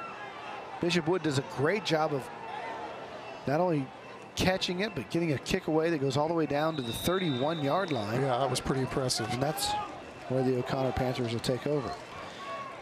Hey, the high end zone shot in the end zone that gets great looks from behind is from a 43-foot scissor lift provided to us by Contractors Building Supply Company. They have a wide variety of available equipment, and they deliver. Give them a call, 210-496-2300. 12:27. Contractors Building Supply. They'll take great care of you. Or what a huge boost this would be for O'Connor if they could go down and get some points down before the half. McIntyre flying over the middle. Great catch. Lunsford. Colby Lunsford had one earlier, and boy, he held on to that one even though he was really hit by Caleb Coleman Lee. Yeah, that was a big boy catch right there. You know you're going to get stung over the middle. You went up high to help out your quarterback. You're going to get hit, so you may as well hold on to it, but that was a nice finish there by number 8 for sure, but even better catch by Colby Lunsford. That's an Affiliated Mortgage first down. Jonathan McIntyre has a 1st and 10. Play action fake, fires deep over the middle, and good coverage by Fontenot on Lunsford. Fontenot's another one of those young guys that's getting a lot of looks from the colleges, and there's players on both of these teams that, you know, you would expect on with the year that we expect them both to have, that at year's end, the recruiters are going to be coming and knocking on both of these coaches' doors a lot, whether they like it or not. Got to get those coaches to San Antonio more. More and more San Antonio players are becoming big-time athletes, Big 12, SEC, etc. McIntyre again has a guy over the middle, and incomplete, just overshot him. We told you earlier about the San Antonio Cheer Challenge, and we've been telling you all year, well, the voting has opened up, and we already know, you know, we said 8 cheer squads are going to get to go to this thing on January the 3rd, and we've already got our standings going. Memorial's doing a great job of voting. Jay's right there at number 2. You can see the top 10. East Central, Taft, Brack, Reagan, St. Mary's Hall, and O'Connor. If you want to vote for your cheerleaders, just go to sanantoniosports.org/cheer, and all you coaches, get your nominees in for the San Antonio Sports All-Star Game. Still picking the best players in the city of San Antonio's best seniors to play in that game on January the 3rd. Incomplete for McIntyre on 4th down, so O'Connor will punt it away. You know, as much as we expected some fireworks, Don, from the John Jay offense tonight, I'm really impressed with what they've been able to do defensively. Yeah. I mean, again, getting them off the field time after time. Big team, talented team that you're playing, and having some success. There's another one off the side of the foot. Sheridan's just going to let one roll out of bounds right at about the 29. And so Moses Reynolds is going to have about 2 minutes and 18 seconds to work his magic. Things have slowed down considerably here in the second quarter. Hey, you can help a school take home a $2,500 band grant. It's all based on votes. Your vote counts. Just stay tuned to the halftime show for information on how to vote. Text band 9 with no spaces for John Jay.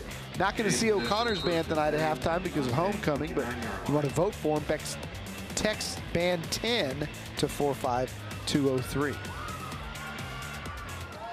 Boy, they spread you out, don't they? Taking up all 55 yards. Moses hands it off inside. Nothing doing for Ortega. I think that was one of those feel-out play, Don. You know, you got 2 minutes roughly in the half. You're kind of backed up in your own end. If you get a huge running play, then maybe you put your foot on the gas and try to score.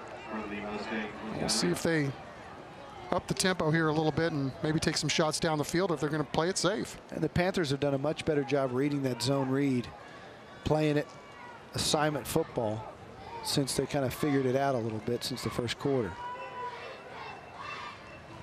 Reynolds keeps. Reynolds picks up about 5, maybe 6. They'll set up 3rd and 4.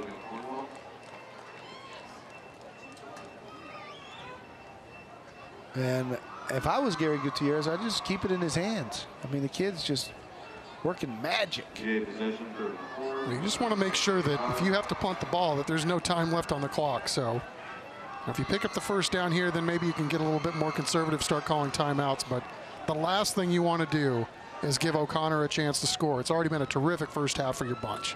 We may see a timeout from O'Connor here if they don't pick it up. A little zone read, fighting for yardage.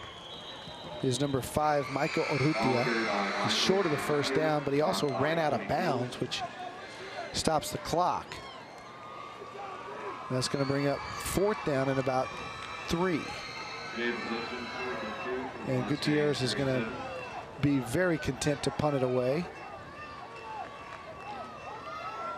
and see what O'Connor can do with 54 seconds to go.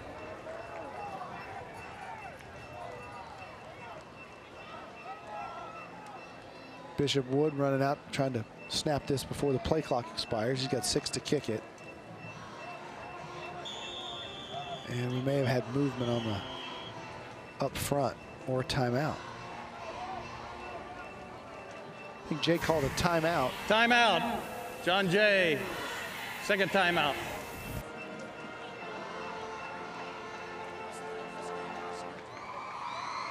Hey Chuck, I know we're taking a bye, right? Half the season already after tonight is gone. Get a chance to rest up, heal up. We'll get ready for a game in 2 weeks. Got a bye week. Want to show you what we got coming up. 5 down, 5 to go. And man, we're looking forward to seeing that new Alamo Stadium in action. Highlands and Sam Houston at the Rock Pile. The new renovated press box. Chuck McIntyre will have his chicken on fine china.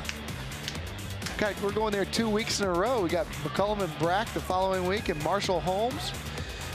After that, those are the next 3 games coming up on Church's Chicken Thursday Night Lights, but we're going to take a week off next week and bring you the Highlands Sam Houston game on October the 9th. You know, looking forward to all these games, Don. I mean, it's always cool when you get a Highlands Sam Houston, McCullum Brack, Marshall Holmes, teams that are evenly matched against each other. You know, big brother, little brother in a lot of these situations. It's going to be a lot of fun watching these games in the next few weeks. Neighborhood brawls, a lot of good rivalries.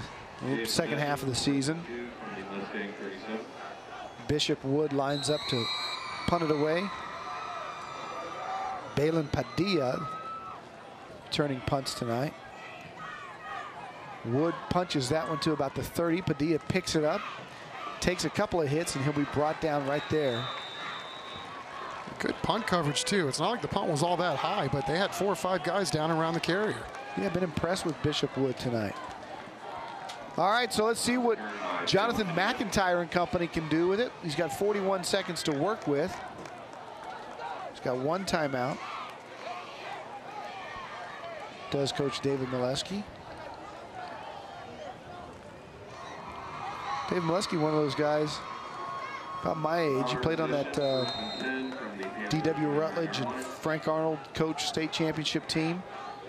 Chris Pryor and company back at Judson, early 80s. Boy, his dad was some kind of coach too, huh? At Holmes? Yeah, at Holmes, yeah. Look out. Gonzalez across the 40, 45. How about that play They're call? on the move. Worked out real well for O'Connor that time. Just throw it back, little screen pass, and pick yourself up a huge chunky yard. 18 yards, Affiliated Mortgage first down for the O'Connor Panthers, and McIntyre wants to go. McIntyre firing over the middle. That ball's caught, breaking a tackle. Godfrey's got it almost to the sticks, brought down at the 45. When in doubt, go to your great athletes. We talked about earlier, Dale Godfrey, the most highest recruited, what's my grammar? Highest recruited player on the field for either squad. Well, it's been. You said he had 12 Division I offers? Yeah, and what's interesting, Don, is he's more a natural receiver. That's the position he's played most of his life, but they turned him into a safety last year, and just based on what he had done at 1 season playing safety, all these schools have come out of the woodwork. So you can tell that the guy has gifts, and he's a physical player, but he's still learning that position. So he's only going to get better. I know Michigan State's offered him, UTSA here locally, and they say a bunch of Pac-12, Big 12. Yeah, big, strong, physical kid, and just, you know, just a high ceiling. You don't have any idea how good this young man's going to be. 2nd down and 1 with 9 seconds to go in the half.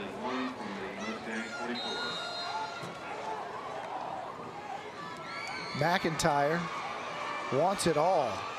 He's got Godfrey. He's got a touchdown. Wow. Darryl Godfrey from Jonathan McIntyre. And on the last play of the first half, the O'Connor Panthers closed the gap, 53 yards. Well, we talked about that being his natural position, and he sure made that look easy. I mean, everybody knows what's coming, and they still got it. Well, that's going to drive Coach Gutierrez crazy. He played almost the perfect first half.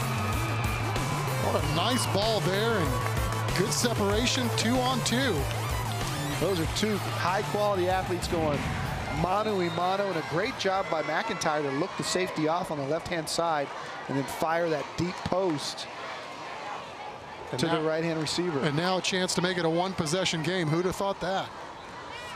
McIntyre fakes, throws, outside corner, and it's broken up. Good coverage by the John Jay defender, Trenton Hobby, on the play. You know, Don, the timing of that play got totally jacked up at the line of scrimmage. Lunsford got knocked off his route, actually had to stumble and get up. And that's what probably cost him the 2. But as we take a look at another touchdown there, nothing wrong with that throw and catch. No, that was fun. Boy, we're seeing some good young athletes out here tonight. John Jay leads it 24-15. We got a second and a half left in this half, and can't wait for the second half because this has been fun. Now, you wonder how big that 2-point conversion is going to be because, I mean, had Lunsford not been knocked off his feet, you know, this would be a one-possession game. And, you know, I'll tell you what, we've seen a lot of fireworks, but O'Connor's defense has really settled into this ball game and has made a nice accounting for themselves the last couple of drives. Talk about your 2-minute drill. How about 40 seconds? 3 plays, 71 yards. Jonathan McIntyre to Darryl Godfrey for 53. And I'll tell you what, David Molesky's squad is going to have a lot of momentum going into that locker room. Yeah, and Coach Molesky was really proud of the job that McIntyre's done. As we said, you know, as a senior getting his first chance to start at the varsity level, and he's really proud of the quarterback that he's gotten and the quarterback that he's becoming, because as we said, you know, when you got a guy like Zach Galindo that basically had the keys to the car for 2.5 years, it's a little bit of a transition period for the rest of the team to try to figure out what they've got at quarterback, as well as the quarterback trying to figure out what he's going to do.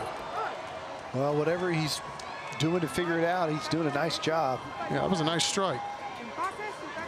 He's completing 53% of his passes, thrown over for over 400 yards, no interceptions on the entire season. So he's managing games very well, although he's not putting up the huge numbers like Moses Reynolds, but right there, that was as good as it gets. Yeah. Ball fell off the tee as they tried to kick it. Yeah, and you know, we're talking about 2 different styles of football too. You know, Connor likes to smash you, they like to run the football, and again, it's kind of tough to do that too when you've had as many injuries in their backfield as they've had. And then John Jay, I mean, what can you say about that offense? It's run and gun. Wind's kicking up, so they'll hold it on the tee for kickoff. And they're just going to let it bounce, and that'll be halftime. All right, our score, the John Jay Mustangs 24, the O'Connor Panthers 15. And Chuck, after Jay got out of the gate quick, it's been the O'Connor Panthers ever since then, and O'Connor goes into the half with the momentum. David Chancellor's down on the sidelines with our head coach. That's right, Coach. How big is that last touchdown as far as momentum and just kind of giving the confidence? It's huge. We played the first play of the game and probably the last play of the half, and we kind of forgot to do some things in there. And it's Jay. It's exactly what I said they are. They are an extremely good football team and extremely scary. So, I mean, we got to fight on us. There's that word, scary. I heard it before earlier in the week talking about Moses Reynolds. He's certainly living up to the hype. Oh, he is. He is, and they got a good football team. It's just not him. They got guys catching the football, and they got guys running the football, and then their defense is playing extremely well right now. So we got our work cut out for us. Coach, get in there. We'll see you in the second half. Jay Mustangs on top of this one, 24-15. This is Church's Chicken Thursday Night Lights. Back up to you guys.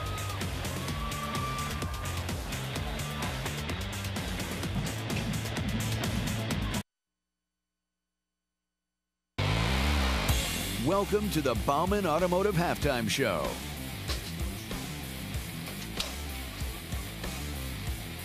Welcome back to the Bauman Halftime Show through the eyes of the camera, the cell phone camera. Everybody fired up about the John Jay Marching Band. We told you it was going to be a good halftime show. Let's listen in.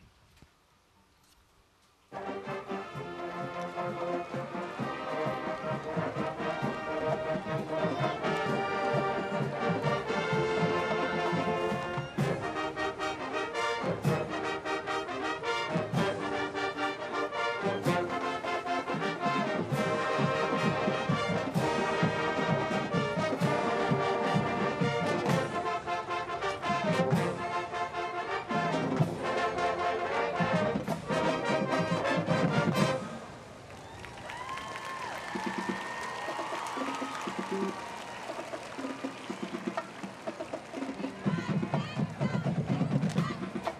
and gentlemen, the Mustang Band is under the field leadership of this year's drum majors, Amanda Lozano, Gideon Lina, and Christian Conway. The outstanding sections for the week are the baritone. Outstanding students include Kevin Shimon, Alexander Menjades, and Chris Goins. The band's 2014 marching show is Masquerade, arranged by Carol Chambers. Tonight, the Mustang Band will be performing all three movements. The movements include, from the ballet suite, the first is Pineapple Ball by Arthur Sullivan, the second is Anthem by Sanson, and the third movement is Liturgical Dances by Holsinger. Whenever you're ready, Mandy, take it away.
them win the $2,500 Vulcan Materials Band Grant.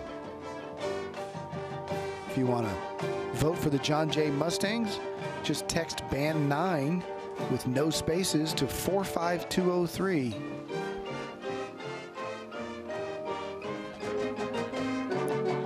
Coming up, it'll be the O'Connor homecoming festivities when we come back.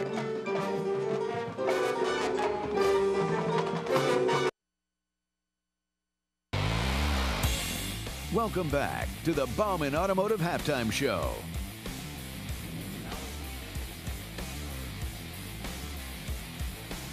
Welcome back to the Bauman Automotive Halftime Show. The John Jay Mustangs lead the O'Connor Panthers 24-15 here at halftime at Ferris Stadium. John Jay Band just performed. We're going to see the O'Connor halftime festivities of homecoming coming up in just a second. But first, it's time for Barton Simmons in our 24/7 recruiting report this week, focusing on a young man from Steele High School.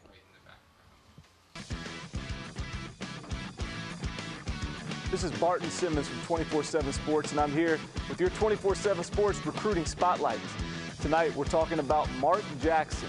He's a junior. He's out of Steele High School in the San Antonio area, and he's a weak side defensive end. At 6'3", he's 215 pounds. And this kid is one of the elite pass rushers, not only in the state of Texas, but really in the country. Only a junior right now. He's already picked up a host of scholarship offers. For a while, an Oklahoma offer started to look like maybe where he was going to end up. And while he hasn't made a commitment yet, he's just got another really big offer here recently out of the University of Texas. Texas was a school that he grew up rooting for and may now have moved into a very strong position in his recruitment. What he is on the next level is a pure speed, athletic pass rusher. Picked up 5.5 sacks as a sophomore. Now as a junior, only 4 games in, he's already got 4 sacks on the season and looking for more. Mark Jackson is ranked by the 24/7 Sports Composite as the number 13 weak side defensive end in the country. He's the number 27 player in the state of Texas, and he's ranked number 204 overall in the country. This is Barton Simmons. This has been your 24/7 Sports Recruiting Spotlight. They turn him out at Steele High School just in recent years. Malcolm Brown and Justin Stockton and Jordan Stearns has started at safety for Oklahoma State. Looks like they got another one there in Mark Jackson. Right now, though, it's time for Hector Ledesma's profile of our Scholar Athlete of the Week.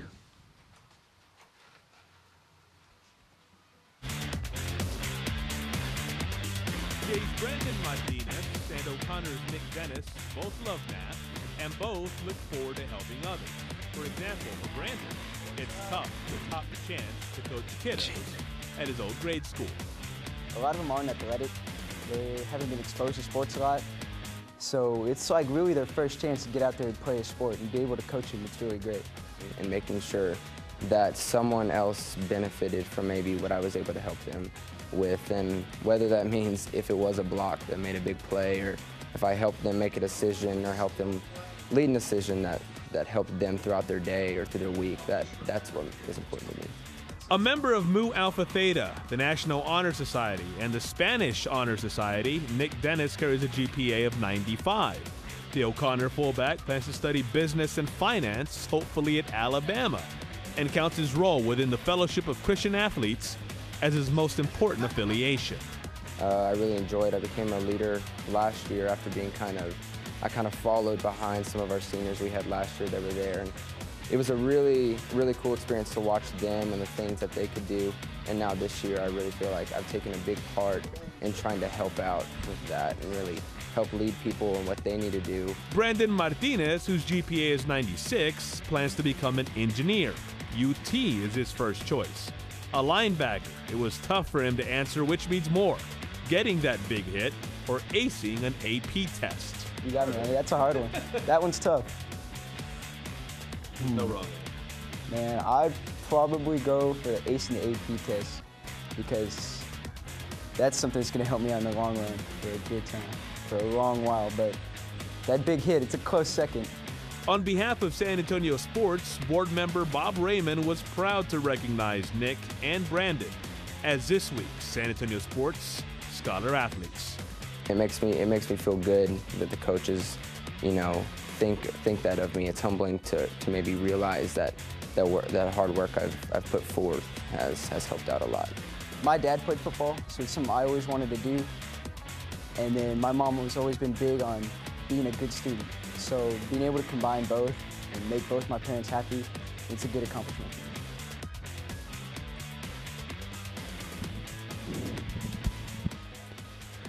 All right, time for the O'Connor Panthers Band. And is a part of the fellowship. Band 10 to 45203 if you want to vote for the O'Connor Panthers Band. Community service each year and tubing on Lake LBJ. Her parents are Teresa and Robert Mays.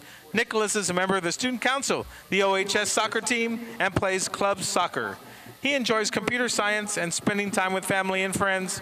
His parents are Tamara and Victor Yanyuzi. Representing the class of 2016 are juniors Countess Kelly Callahan, who is escorted by Count Gavin Rosas. Kelly enjoys painting and photography. Her parents are Stephanie Callahan and Frank Callahan, and Gavin is a member of the junior varsity football team and enjoys music, being with his friends, and football. His parents are Stephanie Maxey and Gilbert Rosas. And now we proudly present the members of our senior royalty and the class of 2015. First is Princess Erica Garza, the daughter of Janice Garza and Jose Garza. She is on the varsity basketball team, a fellowship of Christian athletes leader, and participates in AAU basketball. She enjoys working out and shopping. Erica would like to attend Kansas University to study psychology. She hopes to become a counselor.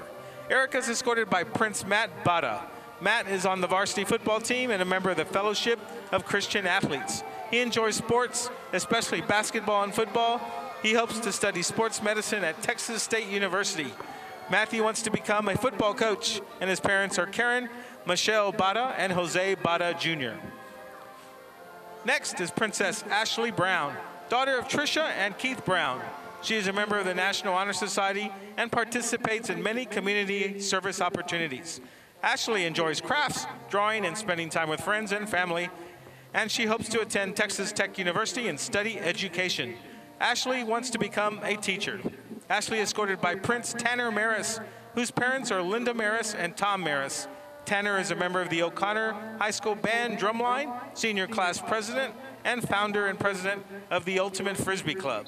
He enjoys writing music, rugby, watching Disney movies, and dancing at random moments. Tanner wants to study international business or management at Texas A&M University, become the CEO of a company, and travel the world. Next is Princess Hannah Reinhardt, Doctor of Celeste and Gil Reinhardt. Hannah is a member of the O'Connor cheer team and student council. She enjoys quoting Harry Potter, imitating her cat, and The Office. Hannah plans to attend Texas Tech University and study engineering and architecture. She wants to become an architectural history engineer.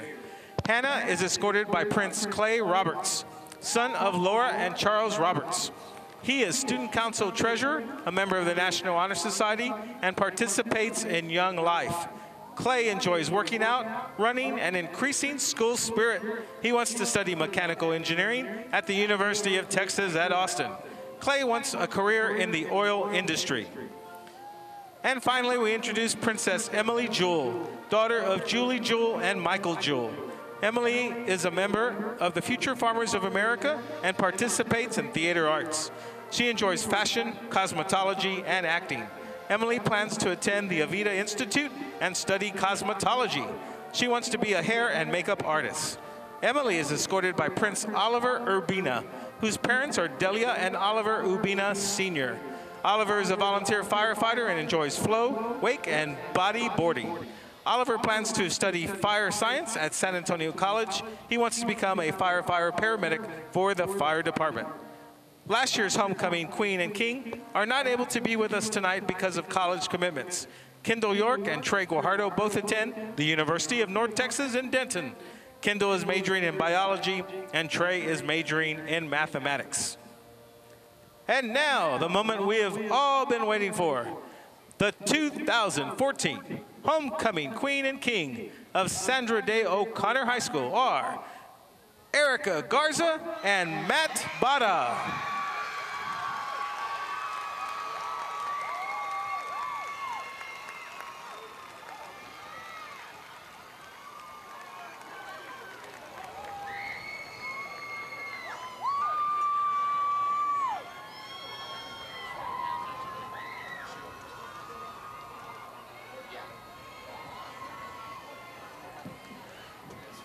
Let's give a big congratulations to all the members of the homecoming court.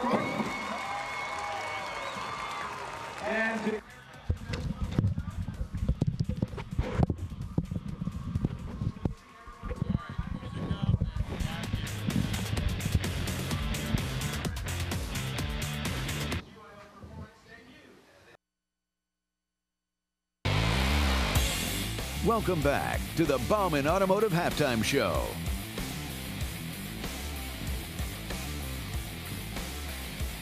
It's halftime at Ferris Stadium. The John Jay Mustangs lead the O'Connor Panthers 24-15. And boy, have we had an exciting first half of football. Moses Reynolds and the Jay Mustangs got out to a big lead, and the O'Connor Panthers got some momentum at the end of the half. Let's take a look at our JR Plumbing halftime highlights. And Chuck, right off the bat, we know that this was going to be a high-scoring affair when Brandon Bradford took it to the house on the first play of the game. Yeah, we knew we were in for some fireworks tonight, Don. We just didn't think it were going to happen that quickly, but indeed it did. And then back came Jay with her talented quarterback, Moses Reynolds.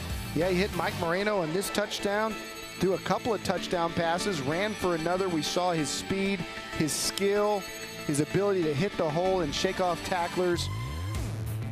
Moses Reynolds, a very special talent. We're going to see him play on Saturdays someday. Got 106 yards, 2 touchdowns, passing the football. He's also run for 78. And then late in the half, just a great play by O'Connor as they got into the end zone with just 1 second to go. And you're looking at a big-time offensive showdown. And it's pretty even, 216 total yards to 212. And it all started with O'Connor's defense. They got 3 huge stops. They got a field goal, then they got the touchdown. And as you see, you know, yard for yard, they've kind of matched what John Jay's been able to do in this game, and we'll see what happens in the second half. All right, as usual, the John Jay Mustangs are going to see the kick go into the end zone. Fontenot letting it bounce, and so the John Jay Mustangs will take over on their own 20-yard line when we come back. Thank you for watching the Bauman Automotive Halftime Show. Stay tuned for the second half kickoff. All right, we're back. It's time for the third quarter. Moses Reynolds on 1st and 10 runs the zone read, and he's slobber knocked right down at the 29-yard line. Coming up with the big tackle right there for O'Connor is number 42. Getting there in a hurry was Cody Fields. And he said, hey, if you're going to do this in the second half, it ain't going to be on me. Now, this is an important drive, really, for John Jay, Don. They've really done nothing their last 3 series after that quick start to this football game. And they were a little conservative play calling, and you can't blame them. They had the big lead, but it's time to kickstart the Roadster again. I mean, you got to get this thing going again. 2nd down and 10. Reynolds fires to the outside. That ball's complete. Fighting for extra yardage and fighting for the first down is one of his favorite receivers, and that's Santos Huerta. And that's going to set up 3rd and short as we go down to the sidelines and David Chancellor. At halftime, he said he liked the fact his defensive line controlling the line of scrimmage. He said that first play when O'Connor ran 70 yards for a touchdown, no big deal. They work on quick change drills all along as Moses Reynolds goes for, from the sidelines, it looks like about, what, 20, 25? As for Moses, I said, you know, this is the first chance we've getting to see him live. What do you think of him? How's he performing? He said, actually, we are not getting to see the best of Moses Reynolds, at least not in that first half. More to come. So if that's not the best, look out. I can't wait to see what we see here in the second half, guys. David, you called it 20 yards on the play. As Reynolds fires, that ball's incomplete.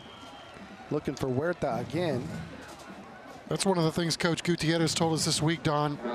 But you have a gifted, talented athlete like you have with Moses Reynolds. He goes, sometimes because he runs the ball as well as he does, it's really hard to showcase what kind of an arm and what kind of a quarterback he really is. It's just so easy for these guys to rack up yards on the ground. Yeah, I thought we would see all running, but when he's had an opportunity to throw those slants in traffic and the deep ball too, he has a good touch on that as Reynolds rolls right, looking to throw it. Now he keeps it, showing his speed, getting outside and brought down short of the 40. Coming up to make the tackle for O'Connor was Logan Cornwell. He just has really good patience and just an awareness about him that you don't see a lot of quarterbacks his age have. I mean, he's very patient, and you know, he's just a steady runner too. I mean, his head was downfield that whole time, and then when he's got to find that other gear, he's got it when he's got to take off and run with it. Needs to make a play here. 3rd and 5, slant's not there, and look at him dodge and get out of it and pick up the first down. Wow. That was a special move because that slant was jumped on the route, and that immediately cut off where he wanted to go with the football. He had pressure. It was almost taken down, but again, that little first step, first burst got him to the outside. Yeah, Fields and Velasquez both scratching their helmets on that one. I mean, they thought they had him dead to rights, and then he's got another gear he can get to. Don Johnson Realtor's first down as he turns and hands off to his running back. Juan Ortega with another carry. And this is a much more fluid offense. We're in this attack style. You know, looked like they got a little conservative there towards the end of the first half. And again, I don't blame them one bit. I mean, the last thing you want to do is, you know, score too quickly and then give O'Connor all kinds of time to get back in it. But they were a little too conservative, and I think we're going to go back to see this attacking style. Reynolds throws out here to the near side. Daytwan Sheridan gets back to the line of scrimmage. Maybe gets a half a yard. Everybody stayed at home on the O'Connor side on that one. That was really good defensive execution. They had one of the J receivers going deep, and they were stride for stride with the receiver, but everybody else pretty much stayed in the box, and they were able to contain that play pretty easily. Josiah Velasquez also there on the tackle. How good is Jay in this situation? They're 8 for 10 on 3rd down conversions, and they've got one here, but they're going to want to talk about it first. We'll take a break as Gary Gutierrez and the J Mustangs will try to convert another 3rd down. They lead O'Connor 24-15.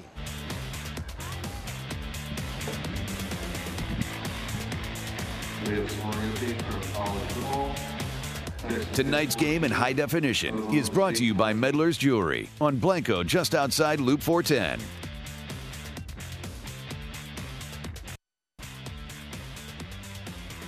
Welcome back to Ferris Stadium. It is 3rd down and about 7 for the J Mustangs.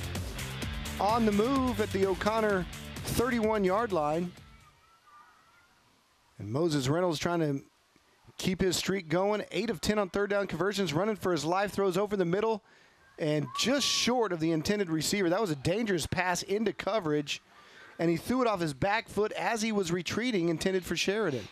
Yeah, a lot of pressure that time by O'Connor, and they got some guys into the backfield right there, particularly number 52 there. Jared Brunken really made Reynolds' life a nightmare at that point, so I'm sure the young quarterback was thinking even if this thing gets picked off, it could be a punt, because they're still going to go for it, though, on 4th down. Yeah, they are. 4th and 7. Good place to go for it.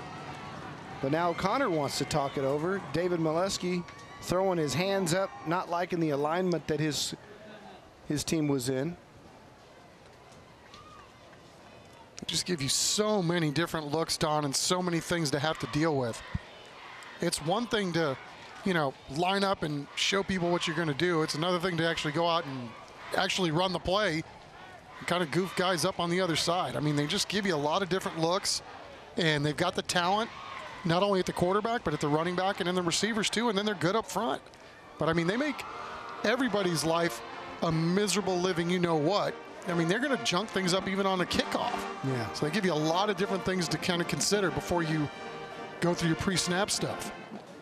Hey, we're excited to tell you about a new element to this season's broadcast. It's that San Antonio Sports Cheer Challenge we've been telling you about all year.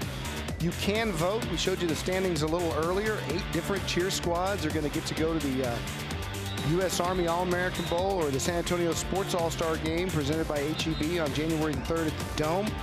Cheer squads earn points, votes cast by their fans online, and from discounted tickets they sell to the game. Voting is underway. Go to sanantoniosports.org/cheer.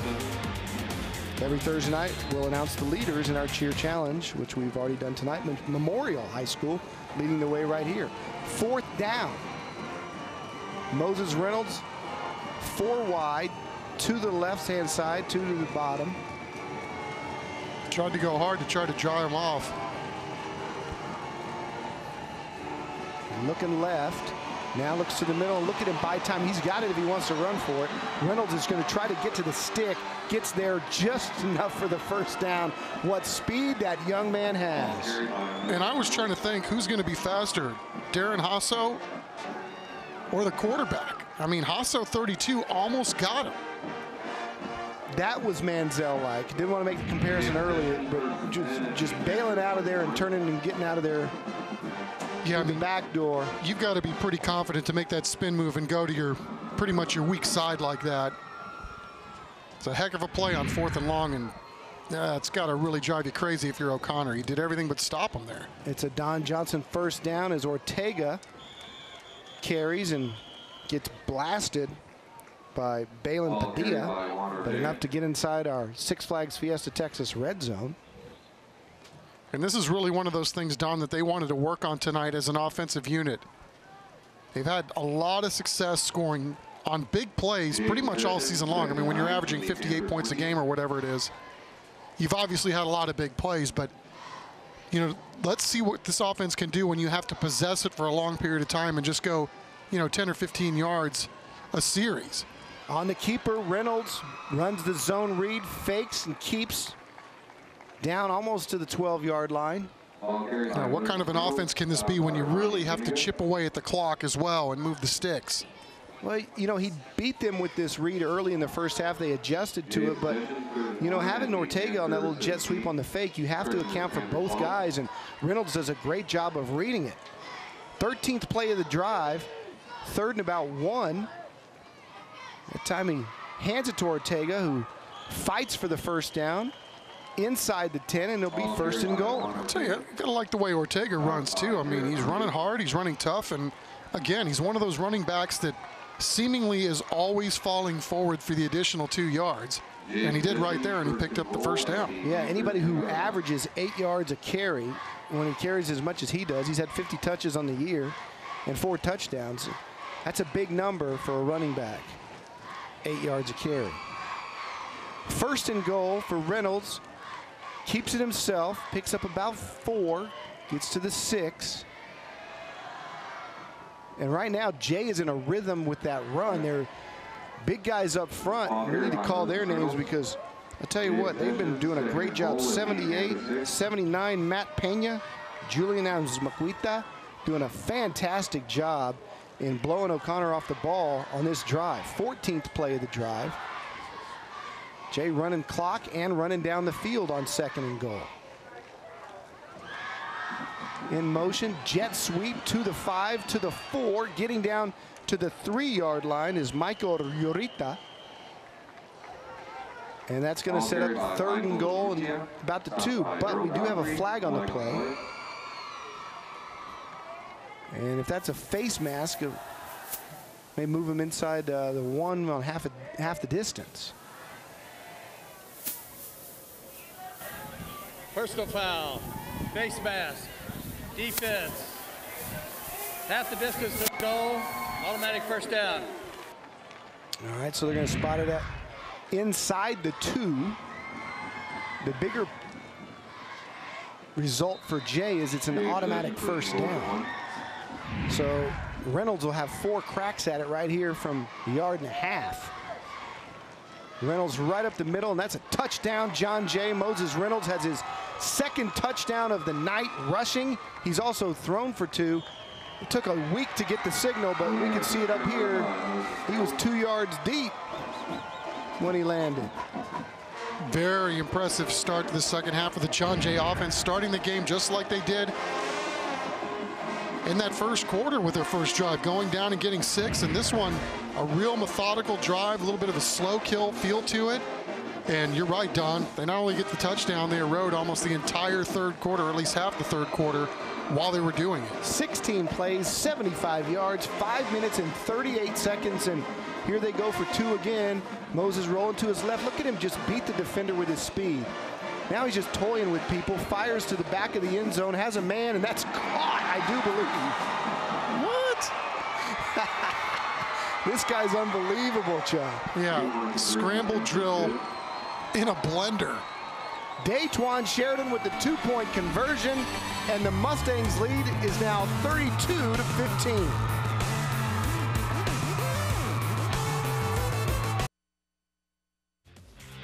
Closed captioning for tonight's game is sponsored by the Law Office of Anna Laura Hesbrook.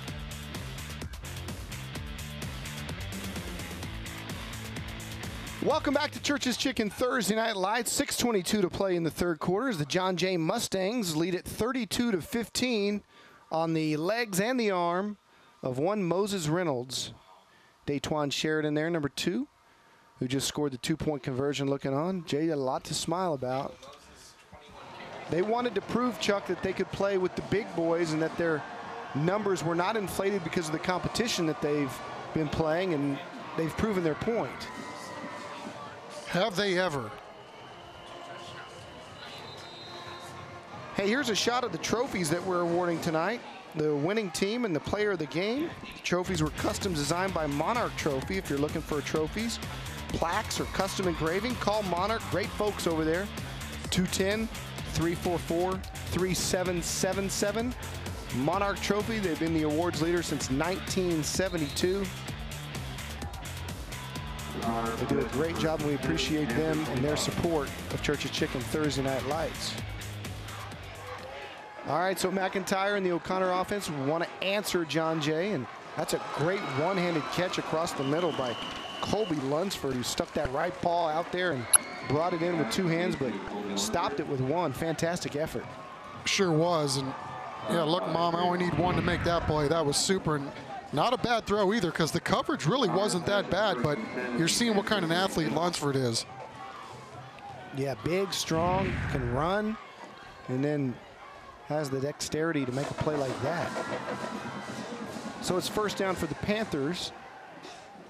McIntyre rolls right, fires again. That's caught right on the sideline by Godfrey, I believe. No, it's 15. And that's Jacobin Holmes. Jacobin Holmes had some pretty big numbers coming into this game, but I haven't seen him go his way much tonight. Well, you know, they had to kind of change everything that they're doing. I mean, they got down early, and then we talked about their injury situation at running back. Both their starting running back and their second string running back look like are out now. Their fullback situation was already a mess coming into this game, so they are infinitely thin in that backfield. They're going to have to chuck it. Here's a pass out here in the flat to John Tapia. He's got space, room, down to the 30 to 20. Finally pushed out of bounds. See where they spotted. They're going to spot him out way back here at the 32. That's where his foot first went out, says the line judge. Yeah, I thought he was able to twinkle his way down the sideline with those toes. I thought, man, this kid must be a heck of a dancer, because I'll tell you what, he looked like he was walking that tightrope all the way down that sideline. Called him out at the 32, so yeah, he looked like he stepped out right there. Yeah, good call. All right, still a Don Johnson first down. McIntyre deep drop, fires over the middle, has a man. It's caught at the 15. Jacobin Holmes to the 4-yard line. Good throw and catch by the O'Connor offense. It was, and what a nice throwing lane the guys up front created for the quarterback, Jonathan. Look at this. I mean, all day to throw, and it is hard to cover a receiver that long when he's running that kind of a crossing route. I said the 4. He extended the ball out over the 2. It's at the 1.5, 1st and goal inside the Six Flags Fiesta Texas red zone, and Jonathan McIntyre had his left tackle jump, and that's going to back him up 5. And a nice bounce back series for O'Connor. Offense, 5-yard penalty, first down. You know, it goes without saying, Don. I mean, you come out, you get the speech at halftime, You want to come out and make a good showing, and then, you know, you have Jay come down and punch you right in the mouth to start the second half, and now you're punching right back. And about what you'd expect from an O'Connor bunch that is this talented, this big and strong, and this battle-tested. Trips to the left for McIntyre, who looks now over the middle. Caught, touchdown, O'Connor. It's Lunsford. Might as well give it to him. He kept the drive alive with that one-handed catch, and he finishes it off with a touchdown. Well, when in doubt, go to your mismatch. I mean, Lunsford's a big, huge tight end target, and again, really not bad coverage, but he's just big and strong, and he's got a great pair of hands. We talked about the fact he's a wonderful baseball player on top of it. And right there, you get O'Connor back into the end zone and eat a little bit into this lead. 32-21 right now. They're going for 2, and McIntyre backing up and firing to this side, and that ball's incomplete. Lunsford took a lick. I tell you what, that was a mismatch. That was a Mack truck running into a Volkswagen, but Trenton Hobby made the play, even though he's a little undersized. Lundy's still trying to shake off the cobwebs. John Jay over O'Connor, 32-21. Let's watch this hit before we go to break. Right to the sternum to knock it loose. We'll be back.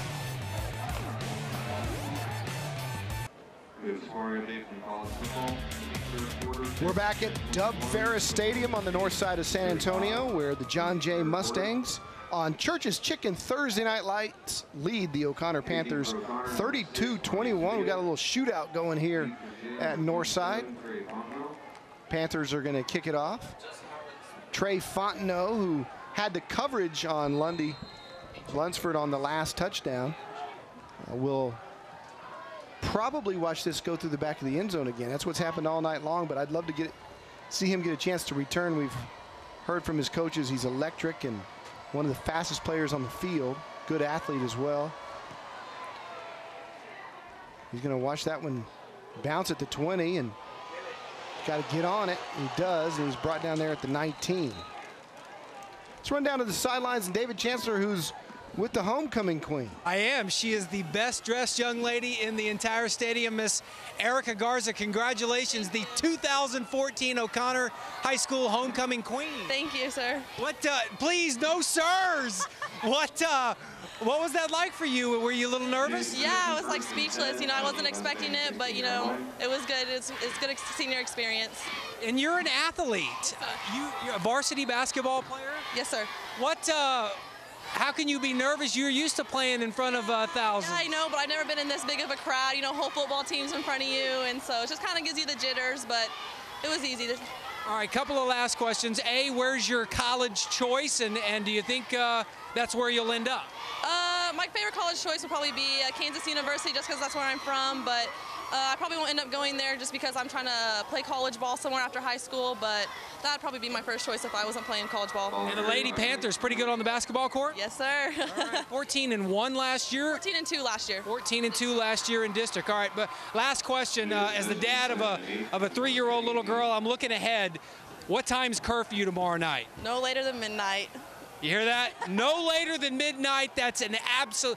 I'm all for it. Yep. In fact, me and your dad will be there. We'll be waiting to go. So, Erica's date, you better have her home by 11. Midnight means 11:50.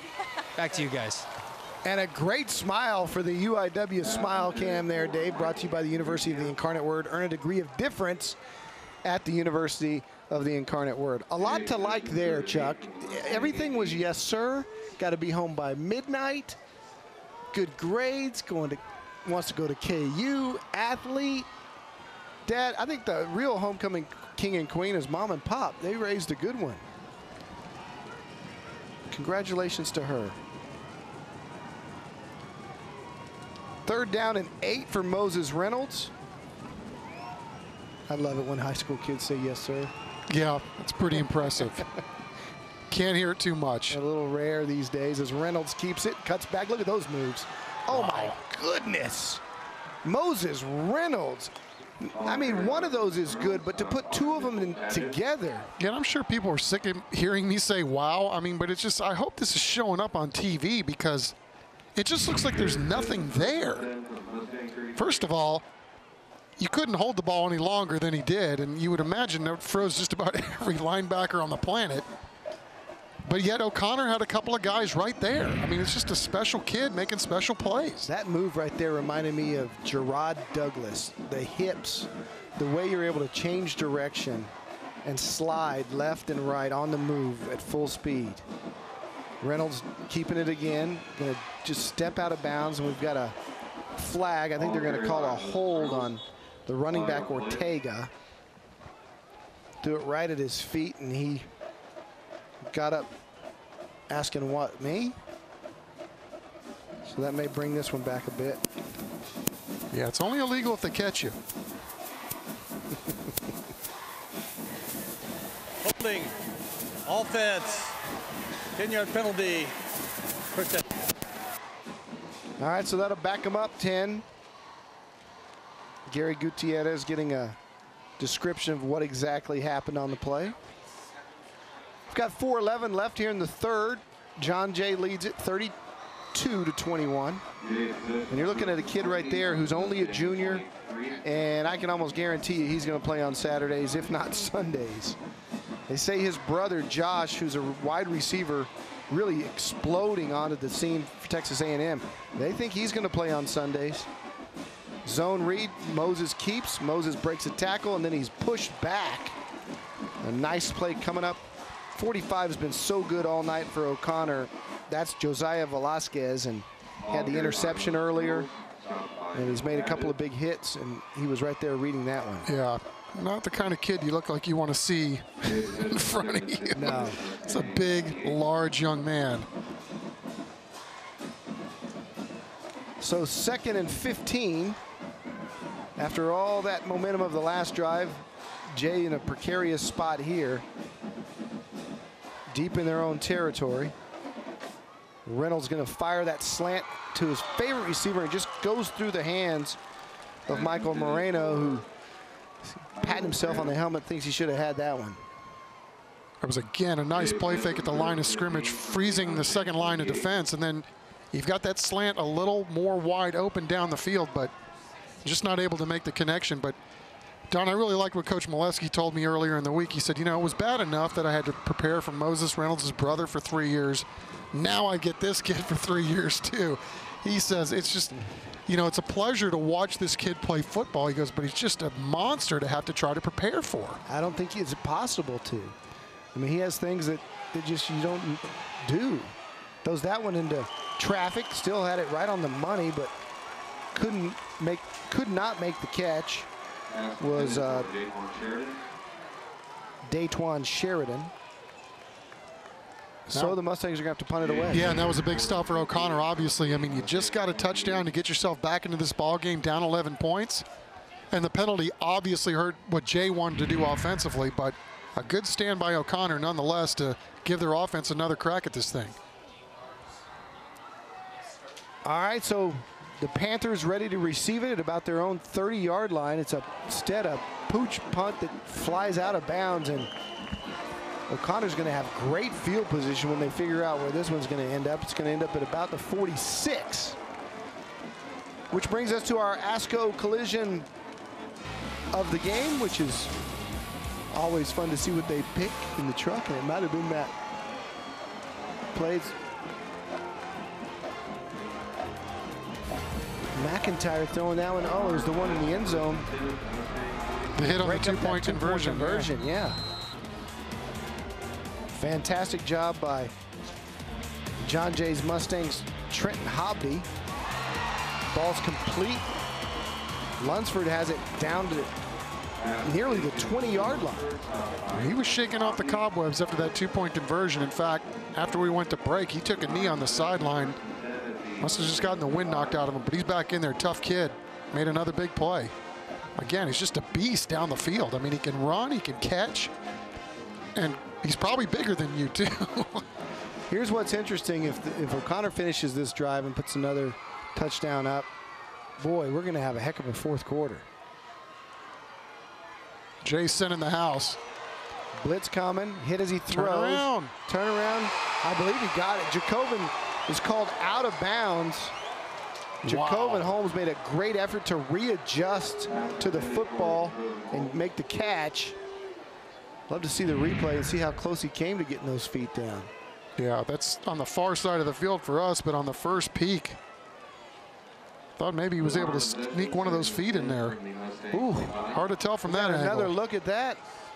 Oh my goodness. We should be able to tell from here. I think that's 6.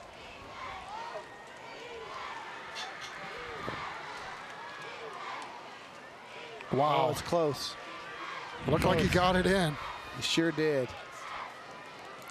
All right, so McIntyre on 2nd and 10 has a man and may not make a difference here because getting inside the 5 to the 2, all the way to the, basically the pylon, is Fermin Faria. And that's inside our Six Flags Fiesta Texas red zone. Tell you what, Fermin's got some speed, and then he's not afraid to finish off a play either. Now, coming into this ball game, you know, he was on their stat sheets as one of their guys that they love to go to on kick returns too. Surprised I haven't seen him returning kicks, but he was one of the guys the coaches told us about. Averages 13 yards a catch. Jonathan McIntyre's shotgun hands to Gonzalez. Looks like he was about an inch short. And Gonzalez, of course, in there for Jamonte Edwards and Brandon Bradford, who both fighting off injuries.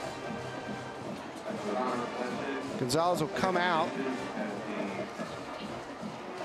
44 may not be a bad play here, Chuck. Remember, the fullback was blocking so well earlier. Yeah. He was really bringing the wood. I think you got to go QB sneak, though, Don. I mean, you got a very inexperienced backfield right there. I wouldn't be a bit surprised to see McIntyre keep it himself. Jonathan Tapia is back there with him. They hand it Tapia, and he scores. Touchdown, O'Connor. That's why I don't coach, Don. We've got ourselves a football game. 32-27 as it stands right now. The Panthers, both these squads have really gone for 2 most of the night. 2-point conversion would cut it to a 1-possession field goal game. And McIntyre's going to line up to snap it there from the 2.5. They're going for 2. McIntyre, play action fake, throwing back this way, got a man, caught, 2-point conversions, good to Colby Lunsford. Great play call by the coordinator, and we got ourselves a 3-point football game. Now, we knew O'Connor would be in this thing at some point, and again, they get a nice boost from their defense after the last drive. And then they cash it in. I don't know how you leave Lunsford that wide open. He's proven that he's going to be the main target for a lot of these passes. But they did, and it is on. Yeah, he sold the block really well and just kind of leaked out from the, came all the way back across the field, and there you go. Connor back with momentum. Back and forth, a heavyweight fight. Trading punches, these two. I think it's interesting, too, that, you know, O'Connor's kind of had to go outside its own comfort zone. Talked about the injuries to the guys in the backfield and the early deficit, but they've shown, too, if they've got to put the ball in the air, they're mighty capable of getting downfield, too. I'm sure Coach Molesky likes to see that, too, because you just never know when you're going to have to be one of those offenses that has to have the quick strike ability.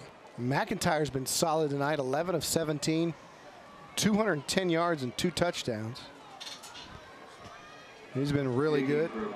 And you know Moses Reynolds, we talked about it earlier in the week about these guys wanting to prove that they can play with the big boys. It's not like Jay's over there going, uh-oh, we're losing our lead. Moses is like, okay, let me show you what I got. I mean, both these two teams really impressed with their confidence levels and their moxie. You know, they want this fight. You know, the coaching staff over at Jay was really excited about Moses Reynolds as a leader. They said he's not a real vocal kid. He likes to kind of lead by example, and they said that's just fine. They don't want him to be vocal. He's doing exactly what he needs to do that makes him feel the most comfortable, and he's not one of those guys that's a rah-rah type of kid, but he just quietly and effectively gets the job done, and I think the other guys kind of feed off the fact that he does it so calmly and so smoothly. Yeah, he really does. And I mean, everything that he does is just cool. He's just a cool dude, you know? I mean, he doesn't act like he's trying. But it's funny that you say that because Coach Gutierrez said that he's got an aura about him that he can't explain. And I mean, I thought that was funny that you said he does it kind of cool because I thought it was odd that the coach would say that the kid's got an aura about him. He's like a little rock star down there. I mean, he does not look like he's running hard. He does not look like he's trying. And yet at the same time, he's not afraid of anything. He knows on most of these plays when he's being pursued, you're not going to catch me. And if you do, I'm going to break your tackle. And I'm not afraid to throw it anywhere. And I've got the gun to get it in the hole, tight space. And I've got the touch to try this and throw it up to the back of the end zone. I've just been really impressed with his moxie. Here we go. Look at this. Look at this. A little swinging gait, and there he goes. I don't know what that was. Old school, 1928 swinging gate, Texas A&M play. You got to be ready for anything with Coach Gutierrez. You know, last year he was nice enough to give us the heads up that we were going to be on the lookout for some things. Tonight he just said, you boys need to be on your toes. Look, they kind of got it again. And I think the kids really enjoy this too. I know as a fan, I like seeing this kind of stuff, even though I don't know what the heck's going on. It's fun. Moses has 3 receivers to his right. He's got his favorite target, Michael Marengo, single up on the left side. Moreno is looking right. Now he's going to take off. He's in space. Watch out. Moses stumbles and tripped over the 49.5. Yeah, he tackled himself on that one. What an unbelievable play again, just to get loose and get to the next level with that run, because again, O'Connor had a couple of kids living on the other end of the line of scrimmage, and yet he was able to break 3 and pick up a few yards on the play. 2nd down and 4, 1:32 to play in the third. It's a 3-point game, and Jay's trying to answer O'Connor's scoring drive. Moses Reynolds, responsible for 4 touchdowns tonight, run for 2, thrown for 2. Brings Ortega in motion, fakes it to him, keeps up the middle, and great job snuffing that out as the linebacker, Cody Fields from the O'Connor Panthers. He's had a big ball game too and been in the middle of a lot of different things when it's gone O'Connor's way. He's been right in the middle of things. Yeah, and maybe that's the way you defend Moses Reynolds, is just have a spy. You know, you got an 11. I don't care what happens. You just have 11. Well, that, and whenever he has the ball, even if he hands it off, you got to put a hat on him. I mean, you got to physically try to wear him out. Although, you know, Coach Gutierrez has said he's one of the toughest, most competitive kids he's ever met. Fires caught. 1st down, Sheridan's got it at the 44, maybe the 43, but it's still good enough for a 1st down. Another conversion on 3rd down for the Jay Mustangs. They've been so good at that tonight. Great route, great catch, and really Daytwan Sheridan showing you why he had 18 catches for 300 yards in 3 games so far. I mean, that was a man-sized catch right there, and obviously in a key point in this ball game. As they watch the 3rd quarter clock wind down here, you're in a 1-possession game, trying to move the sticks, get yourself some more points. That was a big play when they needed it, and they've been pretty good tonight on 3rd down when they've needed to make a play. They're going to let it run out. We're going to go to the 4th quarter with Jay leading O'Connor 32-29. Hey, don't go anywhere, folks. I know you won't. We've got a good one at Ferris Stadium.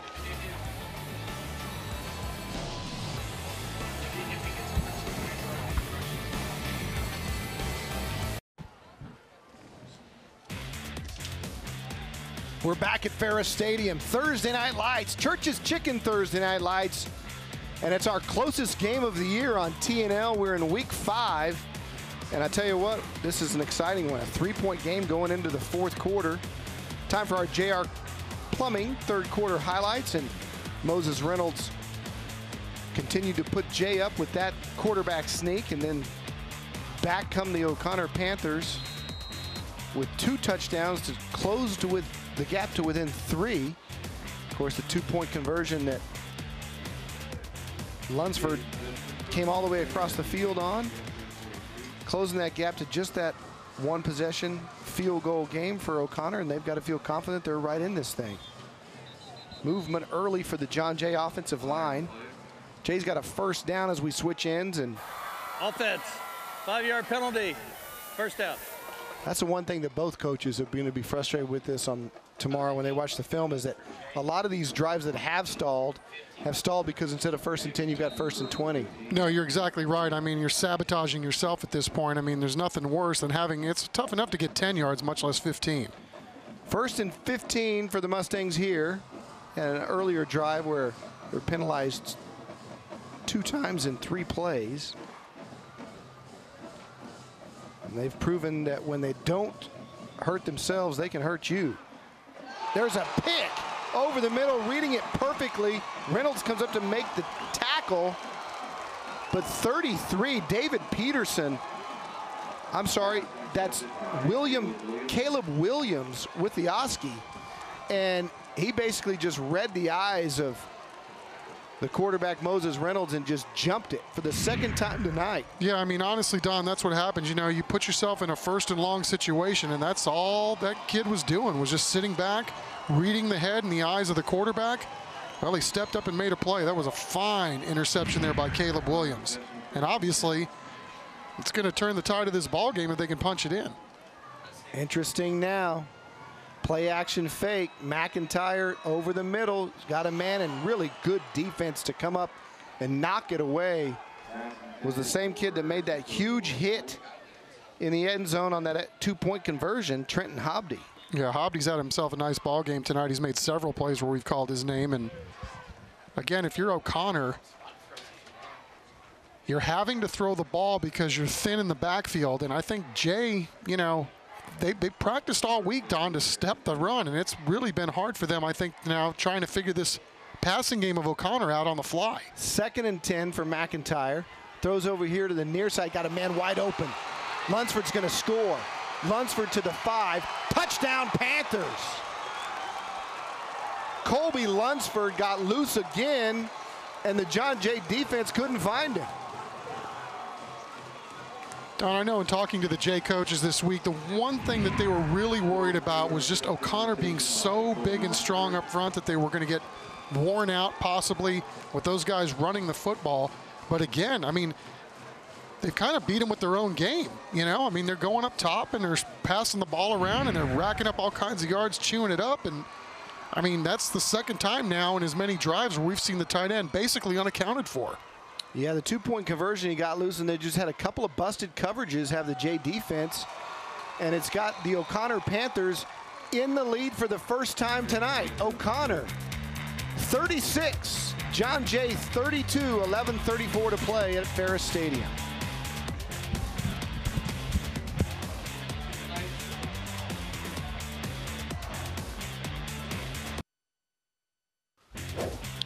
Welcome back. Time for the defensive play of the game, brought to you by the College of Healthcare Professions. And what else could it be? The Oski, the pick by Caleb Williams, setting up the touchdown.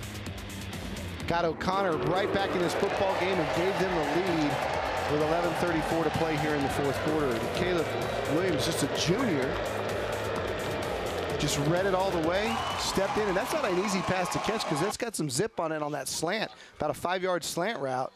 That's a tough grab. You can usually knock those down, but you have to have good hands to pick that one off. And how about the job that McIntyre's done, the other quarterback in this football game? I mean, probably not accustomed to chucking the ball up as many times as he has tonight. Thrown the ball 18 times already. 3 touchdown passes in this game, and he could have himself a 300-yard game before it's all said and done. So he's done the job too, especially given the fact that A, they were down so many points early, and then B, their injury situation at running back. Yeah, they've gone with their 3rd teamer tonight after losing both Jamonte Edwards and Brandon Bradford. And McIntyre's getting his left wrist taped up as well. There's a kick. Fontenot may have a chance, but again, it's through the back of the end zone, and Moses Reynolds and company will take over on the 20-yard line. Down for the 1st time tonight by 4 points. Interesting to see how Jay answers the bell now. Again, penalties have hurt him a little bit. They've gotten by on the sheer talent of Moses Reynolds and Sheridan and others. But the O'Connor defense, the O'Connor offense, really got to be very impressed with the fortitude that they've shown, taking all those punches from the Jay offense and then still never giving up 2 big interceptions by their linebackers. And then, like you said, Chuck, McIntyre's been very solid. Yeah, and I think Coach Molesky's probably finding out a lot about his team tonight, too. I mean, a lot of adversity internally with what's going on the injury side. And yet you kind of have to flip the script and do some things maybe you don't like to do, but you come right back and take the lead, and then lucky here, Jay comes right back and gets a sizable gain as well. That's a Don Johnson first down, or Affiliated Mortgage first down for Daytwan Sheridan. They don't blink, they just come out and fire. Taking some shots down the field, 51 yards on the play. 1st and 10. Sheridan in motion. Straight drop, little screen set up. Reading it perfectly for the O'Connor Panthers is number 42. That's Cody Fields. Juan Ortega on the reception. Playing like a senior right there. I mean, he read that one all the way. He was just waiting for the ball to come down, basically, before he made the play. Cody's had a good game tonight. We've called his number a few times. Looks like McIntyre's shaking off some sort of left wrist injury, not messing with his passing hand. Reynolds going to keep on the read. Got about 4 before he was brought down by a host of Panthers, including Darren Jasso, first one there.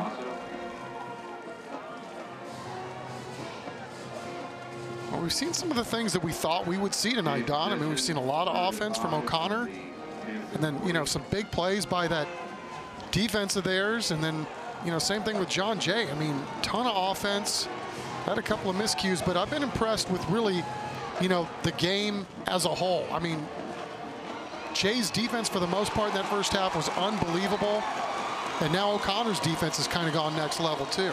Yeah, Mitchell Paget answering the bell, getting in there right there for the loss, or really back to the line of scrimmage, was Reynolds. So that sets up 4th and 5, and interesting play call here with 9:55 to play.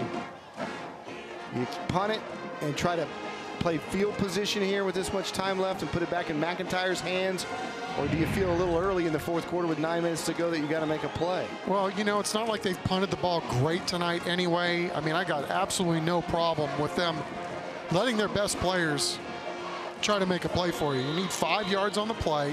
You got a quarterback that's proven he can do it, but looks like they're going to call timeout and talk about it.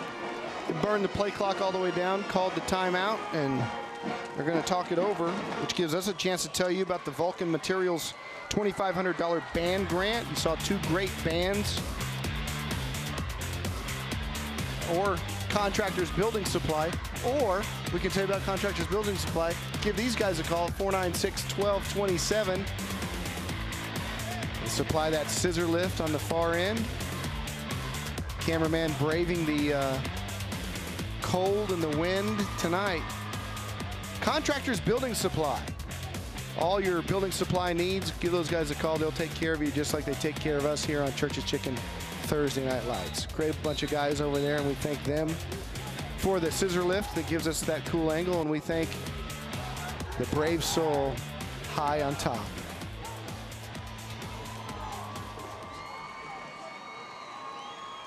I always like these kind of plays, Don, because you just really never know what you're going to get if you're the defense. I mean, you're so in tune with trying to stop the ball from getting the first down that sometimes you can get a guy loose and get a big play out of this. Here we go, 4th and 5. Moses throwing that slant, and it's too high for his intended receiver, Santos Huerta. And so we'll turn it over on downs, and the O'Connor Panthers now smelling some blood. We got 9:27 to play here at Ferris Stadium. O'Connor leads Jay 36-32.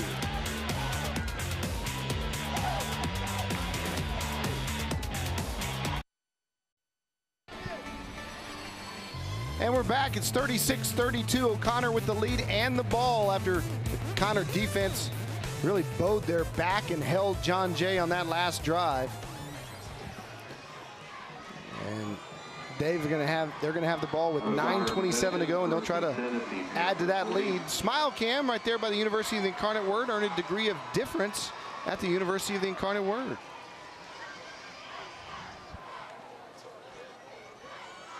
Inside handoff to Gonzalez. Junior tailback, his best game probably of his career. Certainly on tonight, it's good for a first down. Yeah, it's going to be one of those things now. Jay's got to have to take some chances on defense, and this is probably what you worked on all week if you're those guys. That's trying to stop the vaunted running attack of the O'Connor Panthers. I think the passing game was a little bit something that they didn't expect to see much of, but part of it was their own fault. They got out to such a big lead. I mean, O'Connor pretty much had to do that. O'Connor kind of running some clock here. 8:54 to go. Another handoff to Gonzalez, who avoids one tackler and picks up about 3. I'll tell you what. Darius McLean with the tackle. He sure did.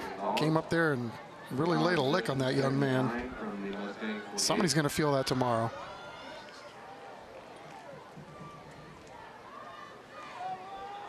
Panthers obviously in no hurry. 2nd and 9.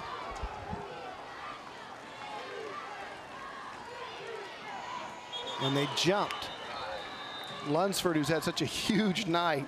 Flag on the play. False start, offense, 5-yard penalty. Just got a little over anxious. You talk about this being the ultimate team sport, Don. You got 11 guys on both sides. Everybody's got to work perfectly together, and you know, sometimes you have that kind of stuff happen.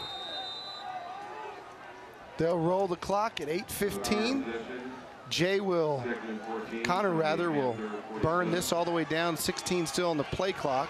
So we'll be under 8 minutes when they snap it on 2nd and 15.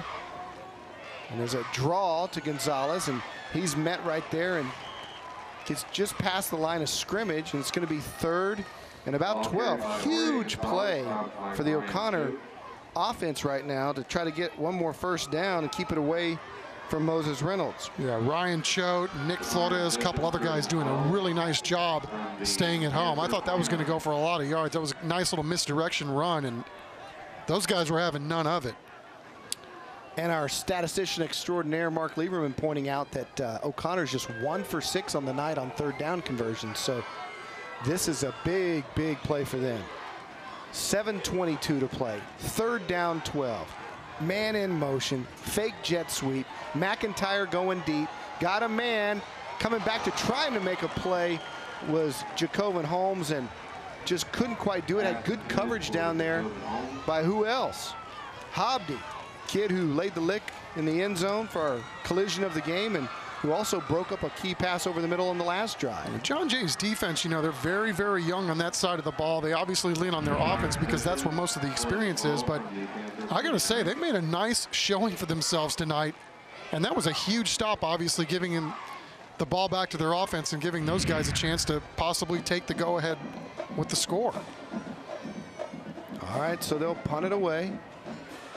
Fake punt right up the middle. The linebacker who made the interception earlier in the game gets the first down. What a great call by David Molesky. Josiah Velasquez on the direct snap to the fullback. He's already got 1 pick tonight.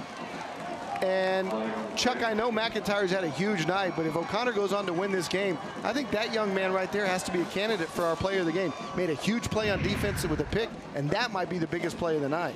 Well, it certainly was one of them, and really you got to give David Molesky all the credit in the world for rolling the bones on that one. We've talked ad nauseum about how John Jay likes to open up the playbook and show you a bunch of different things. And Coach Molesky just showing us some of his playbook too. And they're tacking on 15 as well. Looks like there was a personal foul at the end of that play.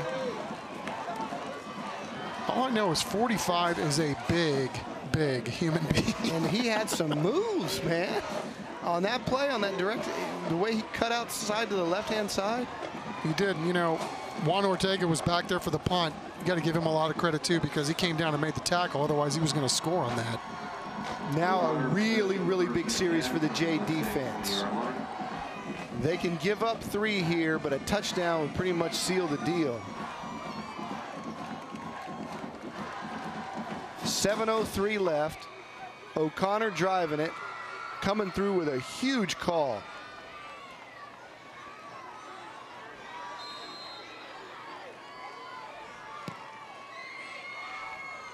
First and 10 for the Panthers. And again, play action and going deep and going for it all and overshooting Holmes is Jonathan McIntyre. Well, that was one of those where John Jay was really selling out to stop the run, and tell you what, O'Connor caught him flat-footed. But I was watching some of the guys up front, and I'm here to tell you that Blake Noah, number 56, absolutely pancaked his man.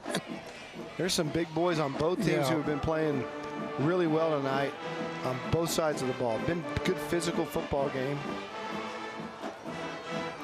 Going back to that fake punt, I think Molesky had a little Judson in him, huh? Gonzalez to the 15, to the 10, to the 5, inside the 5. That young man's growing up right before our eyes. Well, they need a drive more than anything and get your running game going. How about that? Young man stepping up and really making a play. Trey Fontenot with the tackle. Jorge Gonzalez getting his first substantial playing time tonight because of injury, and I tell you what, he's not as big as those other backs, but he's showing he can run. Yeah, Fontenot shaking off that block to make the play, otherwise that's going to the house. First and goal for the Panthers inside the Six Flags Fiesta Texas red zone, and Gonzalez scores. Touchdown Panthers, and O'Connor just may have sealed the deal here at Ferris Stadium. 2-yard touchdown run by Jorge Gonzalez.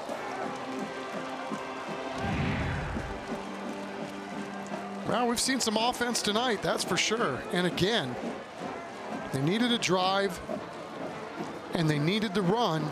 They were finally able to do it when it mattered most. All right, so O'Connor will try to add the extra point, making an 11-point lead as Hunter Brun Herrera. And he does that. So it's 43-32. The O'Connor Panthers on the back of their third-team running back playing tonight because of injury and playing very well, I might add. Lead John Jay 43-32.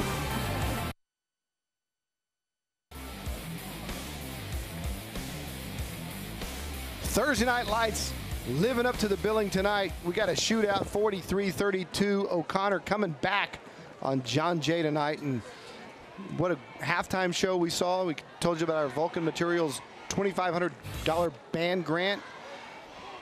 One of these local bands going to take home $2,500. You can vote for them. Just tonight, you can vote for Jay at band 9 to 45203 or O'Connor band 10 to 45203. Our thanks to Vulcan Materials Company. Want to see how it all works to vote? Go on to the CW35.tv and click on TNO Band Grant and on Thursday Night Lights.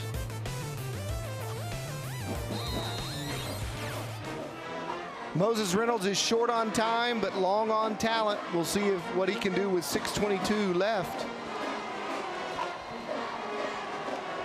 Yeah, we've seen a whale of a ball game, so why not see a whale of a finish? Fontenot may get his first chance at a return tonight. Juggles it at the goal line, brings it out. He's not going to get back to the 10. Oh, he took a lick at the 5-yard line. The O'Connor defense, number 21 came up, and Logan Cornwell was there. Jose Medina was there.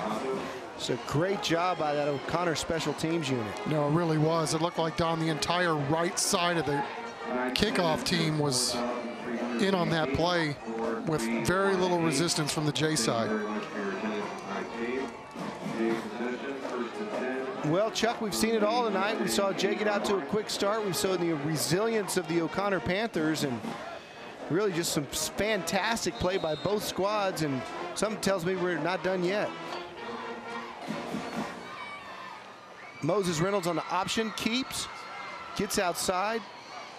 He's going to be dropped by about 3 or 4 guys there right at the 10. Gain of about 3. Darren Hasso with the tackle.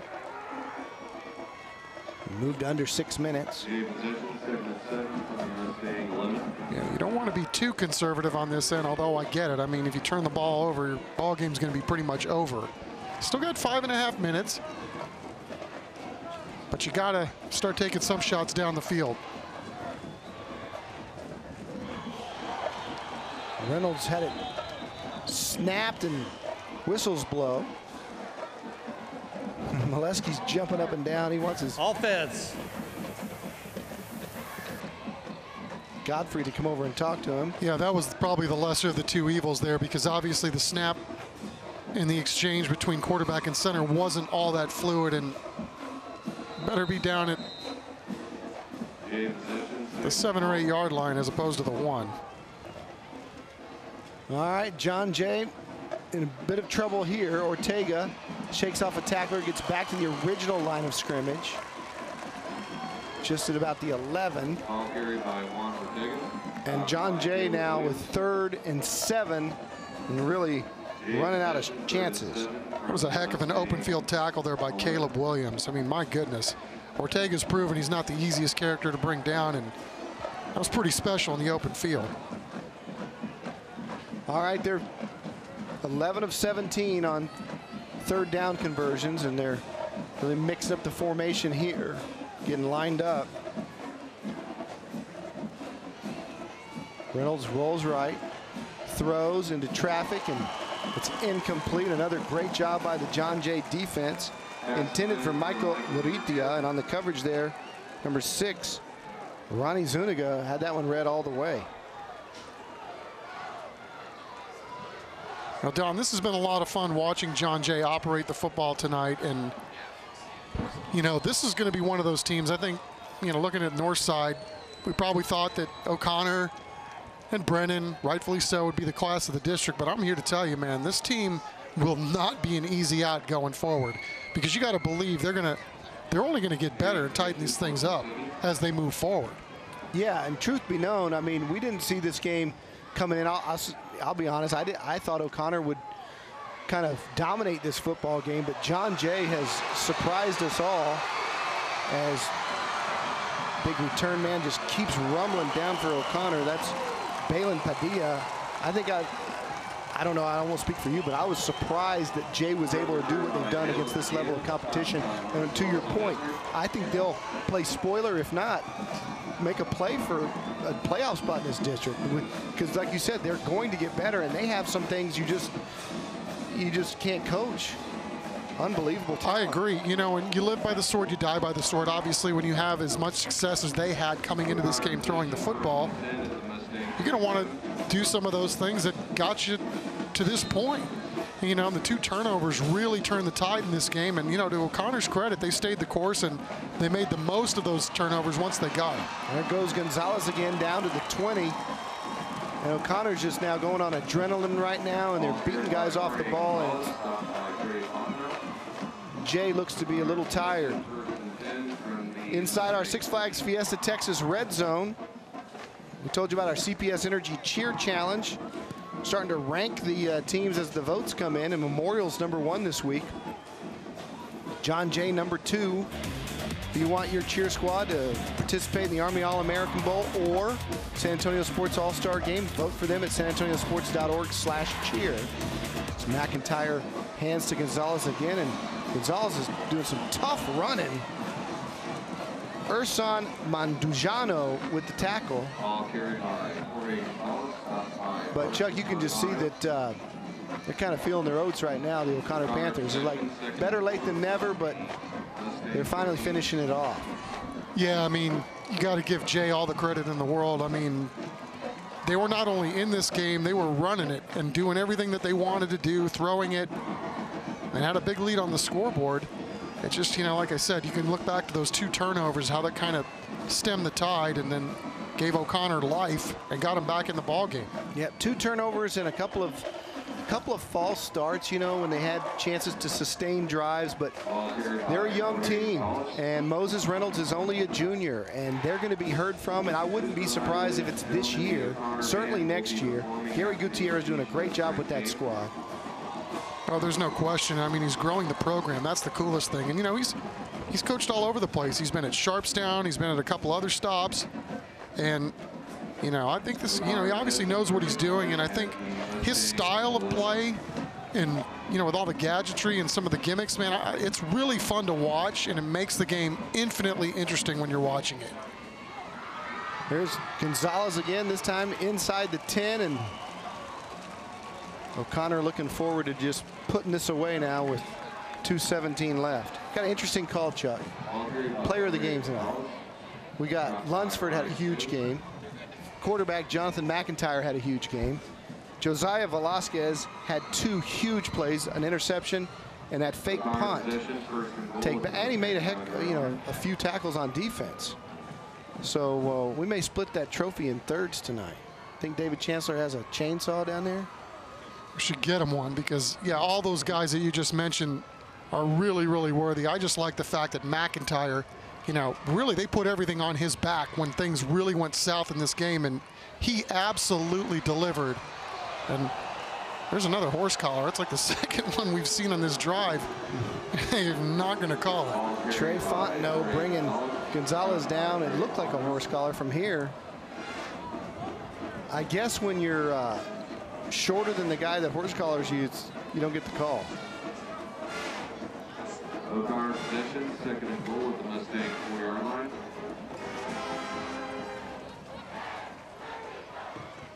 .112 left. 2nd and goal from the 4. You're right, McIntyre has been spectacular tonight. Again, just doing a great job of doing everything he needed to do. That throw before the end of the half was such a huge play. Gonzalez, they want that kid to get another score. He gets down to the 1. They're knocking on the door.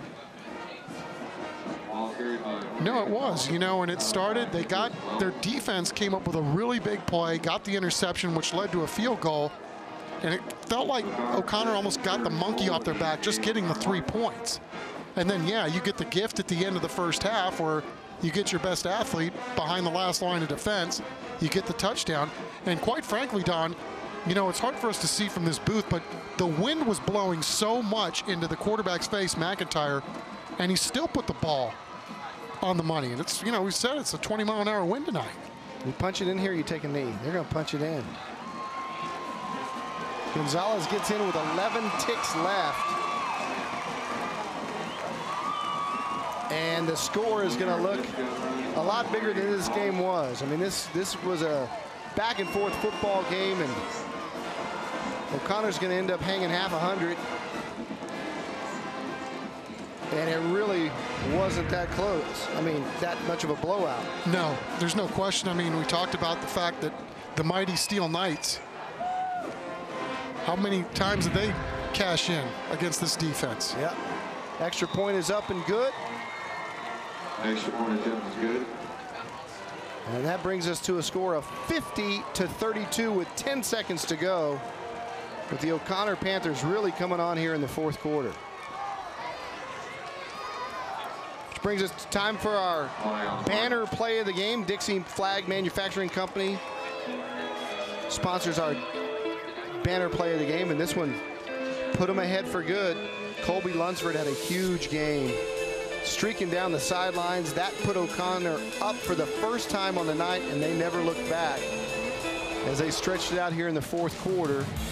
Late touchdown. We pick up the paper tomorrow and you say this game wasn't close, but you'd be wrong. Yeah, and I think O'Connor would be the first to tell you that you'd be wrong. Yeah. I mean, everything that Coach Molesky told us he was worried about, he got to see in the first half, but to his credit, his guys made some really big plays on defense, and then when they needed to do some of these things that they needed to do in order to go on and get the victory, they were absolutely able to pull that off at the end.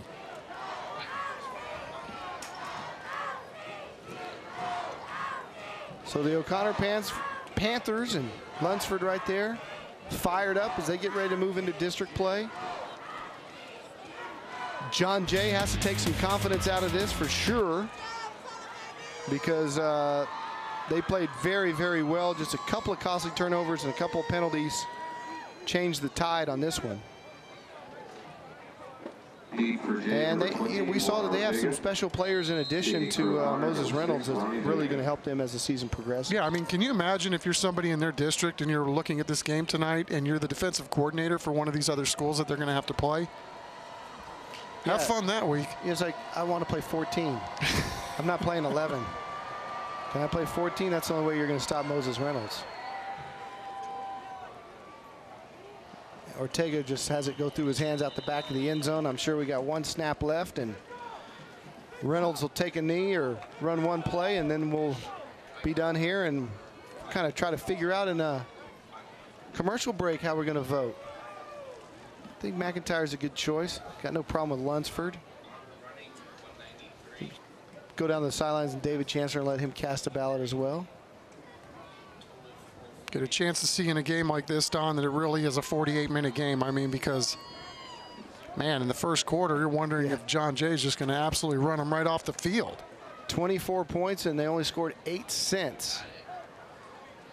But when they did score that 8, it was very impressive, marching right down the field early in the third quarter. And then it just looked like O'Connor got a burst of energy that Jay couldn't match. Up front on the line of scrimmage, had a couple of big plays, and they got real creative with their play calling.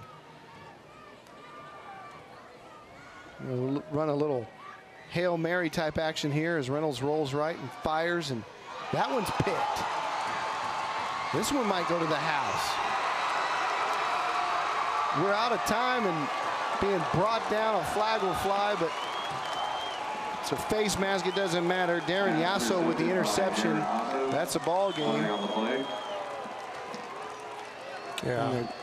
There should have been a flag called, too. Somebody getting a late hit on Moses on that throw, too. But, oh, well, probably good that the game is over.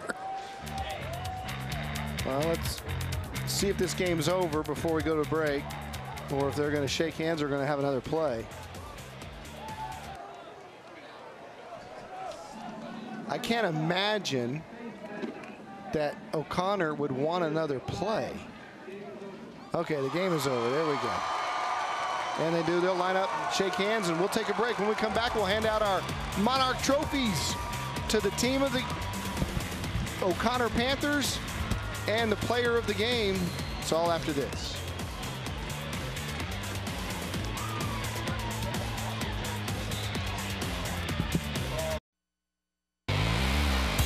Welcome to the Church's Chicken Postgame Report, presented by Baptist Emergency Hospital.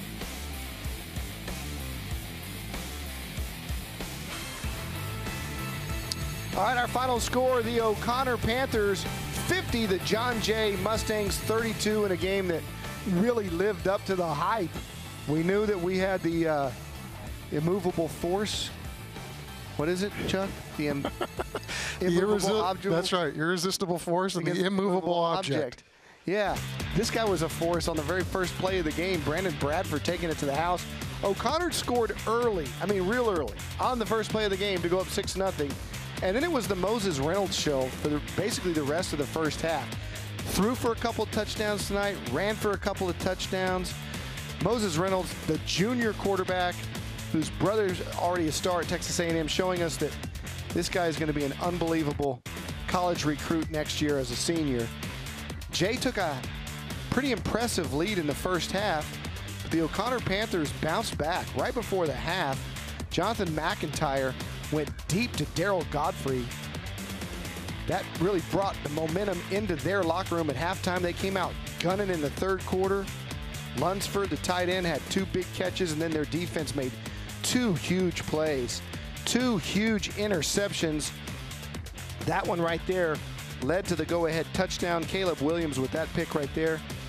And you take a look at the stats, Chuck, and it was a fun one with all the yardage put up. No, it really was. And a big, strong tip of the cap to the O'Connor defense. You know, they gave up another touchdown to start the third quarter, but yet they pretty much stoned them after that. And I think we expected to see a lot of yards from the John Jay offense tonight, 384 all told. Wow, 448 for O'Connor. That is something else. And to think that most of those came in the air, absolutely astounding. Not O'Connor-esque by nature. Let's head down to the sidelines. They're setting up for a big band performance, so we're on the sidelines. David Chancellor with those O'Connor Panthers. We're going to make this very quick tonight because they've got to get to a lot of things. Number one, did you guys actually come back from 18 down and win this football game? Woo! Woo! Where's 12? Where's number 12? Where's Johnny Mack? Come on up. Hey, congratulations. Got to tell you what, man, there were so many big players tonight, but the guys up in the booth decided to give this to you. I know it'll be a team award as well, but You guys are 18 down. What's going through your mind and trying to rally this team right before halftime on that touchdown throw? Just getting the ball back and scoring as fast as we could. And our defense definitely got us the ball back, so I give all the pride to them. They did their job and we did ours. All right, I'm thinking 50 points. You know, I've been watching O'Connor for a long time. 50 points doesn't seem like Panther football. Is this kind of the new look offense from you guys? Oh, definitely. You expect 50 points. Yeah, here we go. All right, congratulations. Jonathan McIntyre, the play of the game. Coach Molesky, come on over here, sir. I asked you at halftime, and you said, we did well on the first play, we did well on the last play, not too well on the plays in between. More consistent there in the second half? Oh, without a doubt. We played a lot better half from start to finish the second half. And when you have a game like this and there's so many swings and momentum, what'd you learn about your guys tonight? Well, I'm not necessarily sure it's something we learned. It's something that's kind of becoming the theme of these guys is they're going to play for 48 minutes. And we've had games, I mean, every game we've played this year, we've either started well and then kind of faltered for a little bit, but every game we've come back and we fought to the end of it. And that says a lot for these guys. We're going to get off the field. We'll give the trophy. Coach, congratulations to you and your team, and we'll see you down the road in the playoffs, hopefully. Back up to you guys. All right, thanks a lot, David. The O'Connor Panthers winners tonight on Church's Chicken Thursday Night Lights. Remember, we're off next week, and then we go to Alamo Stadium for 2 weeks in a row to see that beautiful new renovation. For David Chancellor, Chuck McTennick, my main man, Mark Lieberman, with all the stats in the booth, I'm Don Harris. We'll see you next time on Church's Chicken Thursday Night Lights.